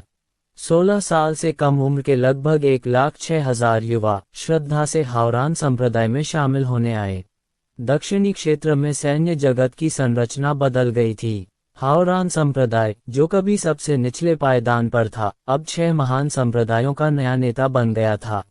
परिणामस्वरूप ब्लू टाइड महाद्वीप दक्षिणी क्षेत्र के मार्शल कलाकारों के दिलों में मार्शल आर्ट की एकमात्र पवित्र भूमि बन गया। आदर्शों की भूमिका अभूतपूर्व रूप से शक्तिशाली थी। द प्रोफाउंड स्काई सेक्ट ने कभी आदित्य को आदर्श के रूप में स्थापित करने की योजना बनाई थी, लेकिन अब बिना किसी की मदद के अर्जुन नामक एक युवा मार्शल कलाकार ने आदित्य की किंवदंती को तोड़ने के लिए अपनी जान और उबलते खून का इस्तेमाल किया था। आदित्य की मूर्ति, जो लगभग 10 वर्षों तक तियानयू शहर में खड़ी रही थी, अंततः ढह गई, जिससे मार्शल दाओ युग के अंत की घोषणा हुई। अर्जुन ने जो कुछ भी इस्तेमाल किया था, उसकी खोज पागलपन की हद तक की गई थी। अमर स्वर्ण शरीर उनमें से एक था। इस प्रकार के युद्ध कौशल में, जिसमें शरीर को शुद्ध करने के लिए राक्षसी जानवरों के रक्त का उपयोग किया जाता था, दक्षिणी क्षेत्र में वाणिज्य के आर्थिक विकास को बहुत बढ़ावा मिला। जिन व्यापारियों ने राक्षसी जानवरों को मार डाला था और केवल उनके फर और पंजे निकाले थे, उन्हें अचानक एहसास हुआ कि राक्षसी जानवरों के खून का मूल्य बहुत बढ़ गया था। कभी दरिद्र रहे राक्षसी शिकारी अपनी जेबें फुलाकर बहुत ही वैभवशाली और सम्मानजनक जीवन जीते थे। इस पेशे के लोग अर्जुन को भी अपना नायक मानते थे। यह ऐसी स्थिति थी जिसका पहले से कोई अनुमान नहीं लगा सकता था। मार्शल आर्ट प्रतिभा वाले अधिकाधिक युवा लोग ब्लू टाइड महाद्वीप में आ रहे थे तथा उनके साथ राक्षसी जानवरों के रक्त की मांग भी बढ़ रही थी। दुनिया भर से मालवाहक जहाज और हवाई जहाज दिन रात ब्लू टाइड महाद्वीप की ओर आते रहे। कुछ ही महीनों के भीतर हाउतन साम्राज्य ने तत्काल 18 प्रथम श्रेणी के गहरे पानी के बंदरगाहों का निर्माण किया, साथ ही पूरे साम्राज्य में हजारों हवाई जहाज और हवाई अड्डे भी बनाए। पशु आत्मा युद्ध समाप्त होने के एक महीने बाद स्टासिया संप्रदाय, आदिम अराजकता संप्रदाय, नीला निचला संप्रदाय, गहन निचला संप्रदाय और दिव्य पंथ संप्रदाय के बुजुर्ग अर्जुन की अकाल मृत्यु पर शोक व्यक्त करने के लिए प्रकृति संप्रदाय में आए। चूंकि पूर्व नगरपाल होंग जेन ने शुरुआती वर्षों में जियांग वंश की रक्षा में मदद की थी, इसलिए उन्होंने बड़ी राजनीतिक उपलब्धियां हासिल की थीं। उन्हें एक राजकीय अधिकारी से प्रांतीय सेनापति के पद पर पदोन्नत किया गया था। वे दक्षिण पश्चिम नगर सीमा के सेनापति और दक्षिण पश्चिम नगर के उपसेनापति भी थे। ये कहा जा सकता है कि वे जियांग वंश के शासक थे। कुछ समय के लिए वे सुर्खियों में रहे। इस दिन वोलोंग प्रांत के जनरल की हवेली होंग जेन को एक गुप्त आदेश मिला और वह जल्दी से जनरल के भवन से बाहर भागा और बोला, जहाज तैयार करो, ब्लूस्टोन शहर जाओ। वोलोंग प्रांत, ब्लूस्टोन सिटी। ब्लूस्टोन सिटी का विस्तार पूरा हो चुका था और पूरे शहर का आकार दोगुना हो गया था। सरकार की जानबूझकर मदद से जियांग कबीला ब्लूस्टोन सिटी के सबसे बड़े कबीलों में से एक बन गया था। एकमात्र व्यक्ति जो जियांग कबीले के खिलाफ प्रतिस्पर्धा कर सकता था वह वान कबीला था, जिसे गहन आकाश संप्रदाय द्वारा बढ़ावा दिया गया था। इस समय गहन आकाश संप्रदाय बच निकला था, जबकि वान कबीला, एक दूरस्थ स्थान पर स्थित एक छोटा कबीला, बच निकला था क्योंकि वह बहुत महत्वहीन था। नए शहर की चहल पहल भरी सड़कों पर एक सजे धजे आदमी, जिसने आलीशान कपड़े नहीं पहने थे, सड़क पर टहल रहा था। कभी कभी वह किसी स्टॉल के सामने रुक जाता और अपने हाथों में मौजूद छोटी छोटी चीजों से दिलचस्पी से खेलने लगता। उसके पीछे की भीड़ में कुछ भावशून्य, स्थिर पैरों वाले स्वामी नश्वर वेश में थे। उस आदमी ने उससे हाथ मिलाया। एक विशेषज्ञ तुरंत गायब हो गया और उसके पास आ गया। उसने आदरपूर्वक कहा, छठे गुरु, छठे मास्टर के नाम से प्रसिद्ध व्यक्ति मुस्कुराया और बोला, यह आज ही है न? विशेषज्ञ ने थोड़ा झुककर फुसफुसाया, हाँ, आज जियांग झानेक्सियोंग और ओल्ड हीरो जियांग का जन्मदिन है। यह अधीनस्थ बहुत साहसी है। एक बात मुझे नहीं पता। छठे मास्टर ने सिर हिलाया, बोलो। विशेषज्ञ ने कहा, यदि आप जियांग कबीले को पुरस्कृत करना चाहते हैं तो किसी को सीधे भेज दीजिए। आप जियांग कबीले को राजधानी में भी बुला सकते हैं। क्यों परेशान हो? यहाँ व्यक्तिगत रूप से आने के लिए अपनी जान जोखिम में डालने की क्या जरूरत है? ये जानना जरूरी है कि स्वर्गीय गहन संप्रदाय के अवशेषों को अभी तक साफ नहीं किया गया है। हो सकता है कि उन्होंने रात्रि दानव के साथ सांठगांठ कर ली हो। छठे गुरु ने मंद मंद मुस्कुराते हुए कहा, मुझे एक इशारा करना चाहिए। मैं चाहता हूं कि दुनिया के सभी मार्शल कलाकारों को पता चले कि मेरा हाउतन शाही कबीला अपने प्रति वफादार लोगों के साथ अनुचित व्यवहार नहीं करेगा। भले ही अर्जुन मर गया हो, मुझे ये सुनिश्चित करना होगा कि जियांग कबीले का भोजन और कपड़े सुरक्षित रहें। उनके बेटे ने अपना बलिदान व्यर्थ नहीं किया। विशेषज्ञ के हृदय में एक गर्म धारा प्रवाहित हुई जब उन्होंने कहा, छठे मास्टर एक बुद्धिमान और दिव्य मार्शल कलाकार हैं जो देश और लोगों की सेवा करते हैं। ठीक है, मैं यह नहीं खाऊंगा। देर हो रही है, चलो चलें। ये रात थी। सिटी लॉर्ड्स मैंशन में जियांग झानेक्सियोंग और वांग चांगहे के सम्मान में जन्मदिन भोज का आयोजन किया गया। दोनों कुलपतियों का जन्मदिन मनाने के लिए दूर दूर से अनगिनत मेहमान आए, लेकिन मुख्य रूप से जियांग झानेक्सियोंग का जन्मदिन मनाने के लिए। नए नगर स्वामी का नाम शूताओ था। वह एक व्यवहार कुशल व्यक्ति था। एक गलती करने के कारण उसे प्रांत से पदावनत कर दिया गया और वह ब्लूस्टोन नगर का नगर स्वामी बन गया। जूताओ की नज़र में जियांग झानेक्सियोंग ही उसका आखिरी सहारा था। जब तक वह इस तिनके को मजबूती से थामे रहेगा, वह दिन जरूर आएगा जब वह अपने पद पर वापस लौटेगा। हा, बूढ़े मास्टर जियांग जल्दी आ गए। जूताओ खिलखिलाकर हंसा और उनकी ओर बढ़ा। एक नगर स्वामी के रूप में इस प्रकार का रवैया पर्याप्त नहीं था, लेकिन उन्होंने इसे स्वीकार किया। वह जानता था कि हांग जेन कैसे उठ खड़ा हुआ। वह जानता था कि जियांग कबीला उसके लिए क्या ला सकता है। जियांग वंश के सभी लोग बहुत खुश थे, लेकिन अर्जुन के सबसे करीबी वंश के सभी लोग चुप थे। यद्यपि अर्जुन को गुजरे कई महीने हो चुके थे, फिर भी वे दुख की छाया से बाहर नहीं निकल पाए थे। जियांग झानेक्सियोंग ने मुस्कुराते हुए कहा, नगरपाल स्वयं उसका स्वागत करने आए हैं। ये बूढ़ा आदमी इसे वहन नहीं कर सकता। जूताओ ने जल्दी से कहा, आप ऐसा नहीं कह सकते। अर्जुन ने हमारे हाउतन साम्राज्य में अनगिनत योगदान दिए हैं। आपके लिए मेरा सम्मान मेरे दिल की गहराइयों से आता है। आइए आइए बूढ़े मास्टर, कृपया। नगर स्वामी के भवन के प्रवेश द्वार पर वांग वंश के लोग भी आ पहुंचे। वांग चांगहे के नेतृत्व में वांग कबीले के सभी लोगों के चेहरे पर यह दृश्य देखकर बदसूरत भाव उभर आए। वांग चांगहे के बगल में टूटे हुए हाथ वाला व्यक्ति वांग शियाओयुन था। अध्याय 860 जियांग झानेक्सियोंग के जन्मदिन के भोज ने आसपास के 1 दर्जन या उससे अधिक नगर सरदारों को भाग लेने के लिए प्रेरित किया। वे जियांग झानेक्सियोंग का पक्ष लेने में अत्यंत सक्षम थे। वे चाहते थे कि वे अपने जीवन की सबसे सुंदर मुस्कान प्रकट कर सकें और वे सभी शब्दों की तरह सेक्सी मुस्कान दिखा सकें। ये देखकर नगर स्वामी जूताओ ने मन ही मन गली को जमकर डांटा, लेकिन उनके चेहरे की मुस्कान कम नहीं हुई। जन्मदिन के भोज में वांग वंश को छोड़कर सभी लोग बहुत खुश थे। आज जूताओ ने वांग चांगहे को उसे अच्छी तरह देखने के लिए बुलाया है। वह चाहता है कि जियांग झानेक्सियोंग को पता चले कि मैं जूताओ जियांग कबीले के पक्ष में हूँ।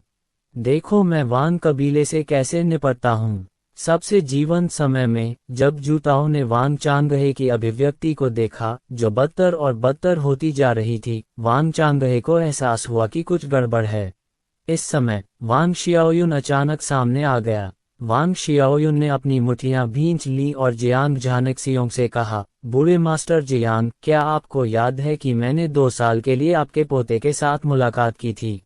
ये शब्द बोलते ही पूरा अखाड़ा शांत हो गया।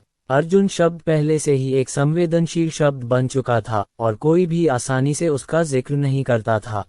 वांग शियाओयुन। जूताओ सबसे पहले सामने आया। उसने गुस्से से वांग शियाओयुन की ओर इशारा करते हुए कहा, तुम्हारे चेहरे पर अभी भी ऐसी बातें कहने की हिम्मत है? तुम्हें सच में पता ही नहीं कि तुम्हारे लिए क्या अच्छा है। वांग शियाओयुन जानता था कि यह उसका आखिरी मौका था। अगर वह नहीं लड़ता तो वांग वंश कभी भी प्रमुखता हासिल नहीं कर पाता। वांग शियाओयुन ने कहा, नगरपाल जूताओ, मुझे डर है कि आप गलत दिशा में जा रहे हैं। अर्जुन ने बहुत योगदान दिया है, लेकिन ईमानदारी से कहूं तो वह चला गया है। वांग शियाओयुन, चुप रहो। जियांग परिवार के सदस्य क्रोधित हो गए। वांग शियाओयुन ने कहा, नगरपाल जूताओ, ब्लूस्टोन शहर में नायक बनने की सबसे अधिक संभावना वाला अगला व्यक्ति कौन है? यह मैं हूँ, वांग शियाओयुन। आपको क्या लगता है कि जियांग कबीला कितने अर्जुन पैदा कर सकता है? वह चला गया है, लेकिन मैं अभी भी यहाँ हूँ। जियांग झानेक्सियोंग की अभिव्यक्ति को देखने के बाद जूताओ ने गुस्से में वांग शियाओयुन से कहा, तुम गद्दार हो जिसने गहन आकाश संप्रदाय में शरण ली है। तुम ऐसे शब्द कहने के योग्य नहीं हो। वांग शियाओयुन ने कहा, ये धधकते अग्नि संप्रदाय है जिसने स्वर्गीय गहन संप्रदाय में शरण ली है। यह मैं नहीं हूँ, वांग शियाओयुन। मैं तो बस धधकते अग्नि संप्रदाय से मोहित हो गया था। अब मैंने अपने और धधकते अग्नि संप्रदाय के बीच एक स्पष्ट रेखा खींच ली है। लेकिन उपस्थित लोग अर्जुन के साथ मेरे 2 साल के समझौते के बारे में बहुत स्पष्ट हैं। वांग शियाओयुन ने जियांग झानेक्सियोंग की ओर देखा और कहा, बूढ़े गुरु जियांग, चूंकि अर्जुन नियुक्ति को बनाए रखने में विफल रही, इसलिए इसे तोड़ने के रूप में माना जाएगा। समझौते के अनुसार क्या जियांग कबीले को उच्च पद की तलाश नहीं करनी चाहिए और ब्लूस्टोन सिटी नहीं छोड़ना चाहिए? इन शब्दों ने सभी को अवाक कर दिया। यहाँ तक कि जूताओ को भी समझ नहीं आ रहा था कि क्या कहे। 2 साल का ये समझौता अर्जुन और वांग शियाओयुन ने खुद किया था। अगर जियांग वंश अब इस समझौते को तोड़ देता है तो क्या इससे अर्जुन की बदनामी नहीं होगी? वांग शियाओयुन ने कहा, ऐसा नहीं है कि मैं जानबूझकर इस संवेदनशील अवधि के दौरान जियांग कबीले के लिए चीजें मुश्किल बना रहा हूँ, बल्कि मैं जियांग नान की गरिमा की रक्षा करना चाहता हूँ। उन्होंने व्यक्तिगत रूप से जो कहा, क्या आप सभी इसे एक साइडलाइन के रूप में लेते हैं? जियांग झानेक्सियोंग का दिल टूटने को था। उसने एक लंबी सांस ली और कहा, मैं, सुन अर्जुन, तुम्हारे साथ एक समझौता कर चुका हूँ। अब बात यहाँ तक पहुँच गई है तो मेरा जियांग कबीला यहाँ से जाने को तैयार है। जब वान कबीले ने ये सुना तो वे बहुत खुश हुए, लेकिन इसी समय दरवाजे के बाहर से अचानक एक जोरदार चीख सुनाई दी। जनरल झेन बियान, जनरल होंग झेन आ गए हैं। वहां पर हंगामा मच गया और सभी अतिथि जल्दी से खड़े होकर उनका स्वागत करने लगे। हालांकि एक भव्य आकृति पहले ही दौड़कर आ गई थी। वह हांग झेन ही थी। बूढ़े मालिक हांग झेन आगे बढ़ा और जियांग झानेक्सियोंग का हाथ पकड़ लिया। उसकी आंखें लाल थीं और उसने गंभीरता से कहा, मुझे माफ कर दो। सभी लोग दंग रह गए और जल्दी से वापस भाग गए। जियांग झानेक्सियोंग की आंखें लाल थीं और वह अवाक था। मुझे देर हो गई है, मुझे देर हो गई है। हांग झेन ने जियांग झानेक्सियोंग का हाथ पकड़ा और कहा, मैं अर्जुन के शोक में शामिल होने के लिए हावरान संप्रदाय गया था। मैं समय पर वापस नहीं आ पाया। ये बूढ़ा आदमी मेरे पापों का प्रायश्चित करने की कोशिश कर रहा है। जियांग झानेक्सियोंग ने अपना सिर हिलाया और कहा, ये बूढ़ा आदमी आभारी है कि जनरल होंग अभी भी हमारे जियांग कबीले के बारे में पढ़ सकता है। हालांकि वांग शियाओयुन आश्वस्त था। खैर, अर्जुन पहले ही मर चुका था और उसका सबसे बड़ा दुश्मन भी चला गया था। ब्लूस्टोन सिटी का नंबर 1 युवा विशेषज्ञ अब भी वही था। बूढ़े मास्टर जियांग, क्या हमें समझौते का पालन नहीं करना चाहिए? वांग शियाओयुन ने पूछा। वांग शियाओयुन, ज्यादा दूर मत जाओ। होंग जेन ने गुस्से से कहा, मुझे बस एक वाक्य चाहिए और तुम्हारा वांग कबीला क्षितिज से गायब हो जाएगा। बिल्कुल। वांग शियाओयुन मुस्कुराया और बोला, तुम ऐसा कर सकते हो, लेकिन दुनिया वाले क्या सोचेंगे? देखो, अर्जुन के परिवार ने दूसरों को धमकाया है। बड़ी मुश्किल से उसने जो प्रतिष्ठा बनाई थी उसे तुमने बर्बाद कर दिया है। तुम, हांग झेन की आंखें लाल हो गईं। ठीक है, तुम इतनी हिम्मत रखते हो कि मेरे सिर पर धावा बोल सकते हो। वांग शियाओयुन की आंखें घबराहट से चमक उठीं। उसे पता था कि उसकी बातें थोड़ी गलत थीं। जनरल होंग को भूल जाओ। जियांग झानेक्सियोंग ने सिर हिलाया और कहा, कोई बात नहीं, हम अपनी नियुक्ति से चूक गए हैं। हमारा जियांग परिवार ब्लूस्टोन सिटी से बाहर चला जाएगा। लेकिन, होंग झेन ने चिंतित होकर कहा। जियांग झानेक्सियोंग ने कहा, कुछ कहने की जरूरत नहीं है, मैंने अपना मन बना लिया है। बूढ़े गुरु, आप ऐसा नहीं कर सकते। जियांग कबीले के बुजुर्गों ने कड़वाहट से विनती की, यही वह जगह है जहां हमारे जियांग कबीले ने जड़ें जमाई और जहां जियांग नान का उदय हुआ। अगर हम ये जगह छोड़ देंगे तो हमारा जियांग कबीला फिर से शुरू हो जाएगा। तभी अचानक दरवाजे के बाहर से लोगों का एक समूह अंदर आया। इस समूह का नेतृत्व करने वाला कोई और नहीं बल्कि छठा गुरु था। जियांग कबीला ब्लूस्टोन शहर छोड़ना चाहता है, लेकिन यहाँ से जाने की कोई जरूरत नहीं है। छठे मास्टर एक अजगर और एक बाघ के साथ अंदर आए और सीधे सीधे कहा। जैसे ही होंग झेन ने उस व्यक्ति को देखा, उसके चेहरे के भाव एकदम बदल गए। वह वहीं घुटनों के बल बैठ गया और मुट्ठियां भींचते हुए बोला, छठे राजकुमार को नमस्कार। छठे राजकुमार। सभी उपस्थित अतिथि स्तब्ध रह गए और उनमें से कुछ तो डर के मारे जमीन पर गिर पड़े। हाओतन शाही कबीला। हाओतन शाही वंश का छठा राजकुमार वास्तव में ऐसे दूरस्थ शहर में आया था। सभी लोग भयभीत होकर जल्दी से घुटनों के बल बैठ गए और एक स्वर में बोले, महाराज नमस्कार। छठे गुरु की नजरों में कोई और नहीं था। वे सीधे आगे बढ़े और जियांग झानेक्सियोंग को दोनों हाथों से सहारा देते हुए गंभीरता से ऊपर उठाया। बूढ़े नायक, जल्दी से उठो, उन्होंने कहा। जियांग झानेक्सियोंग ने अपने जीवन में अब तक जिस सबसे बड़े अधिकारी को देखा था, वह कोई और नहीं बल्कि होंग झेन था।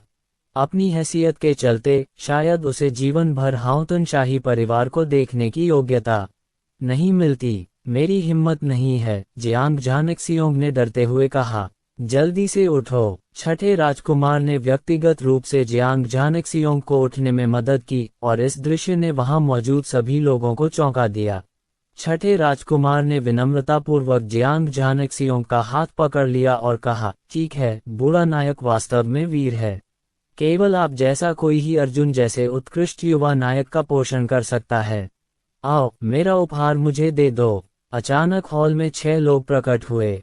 वे छहों चुपचाप आए, मानो शुरू से यहीं खड़े थे। वे 6 लोग एक साथ एक बड़ी खाली पट्टिका लेकर चल रहे थे। छठे राजकुमार ने एक बड़ा ब्रश लिया और सबके सामने उस पर सुनहरी स्याही पोत दी। शब्द कागज पर लिखे गए थे, जियांग संप्रदाय की वफादारी। उन 4 शब्दों पर लिखे ड्रैगन फ्लाइंग फीनिक्स नृत्य में एक अद्वितीय दबाव था और यह छठे राजकुमार की शाही आभा से भरा हुआ था।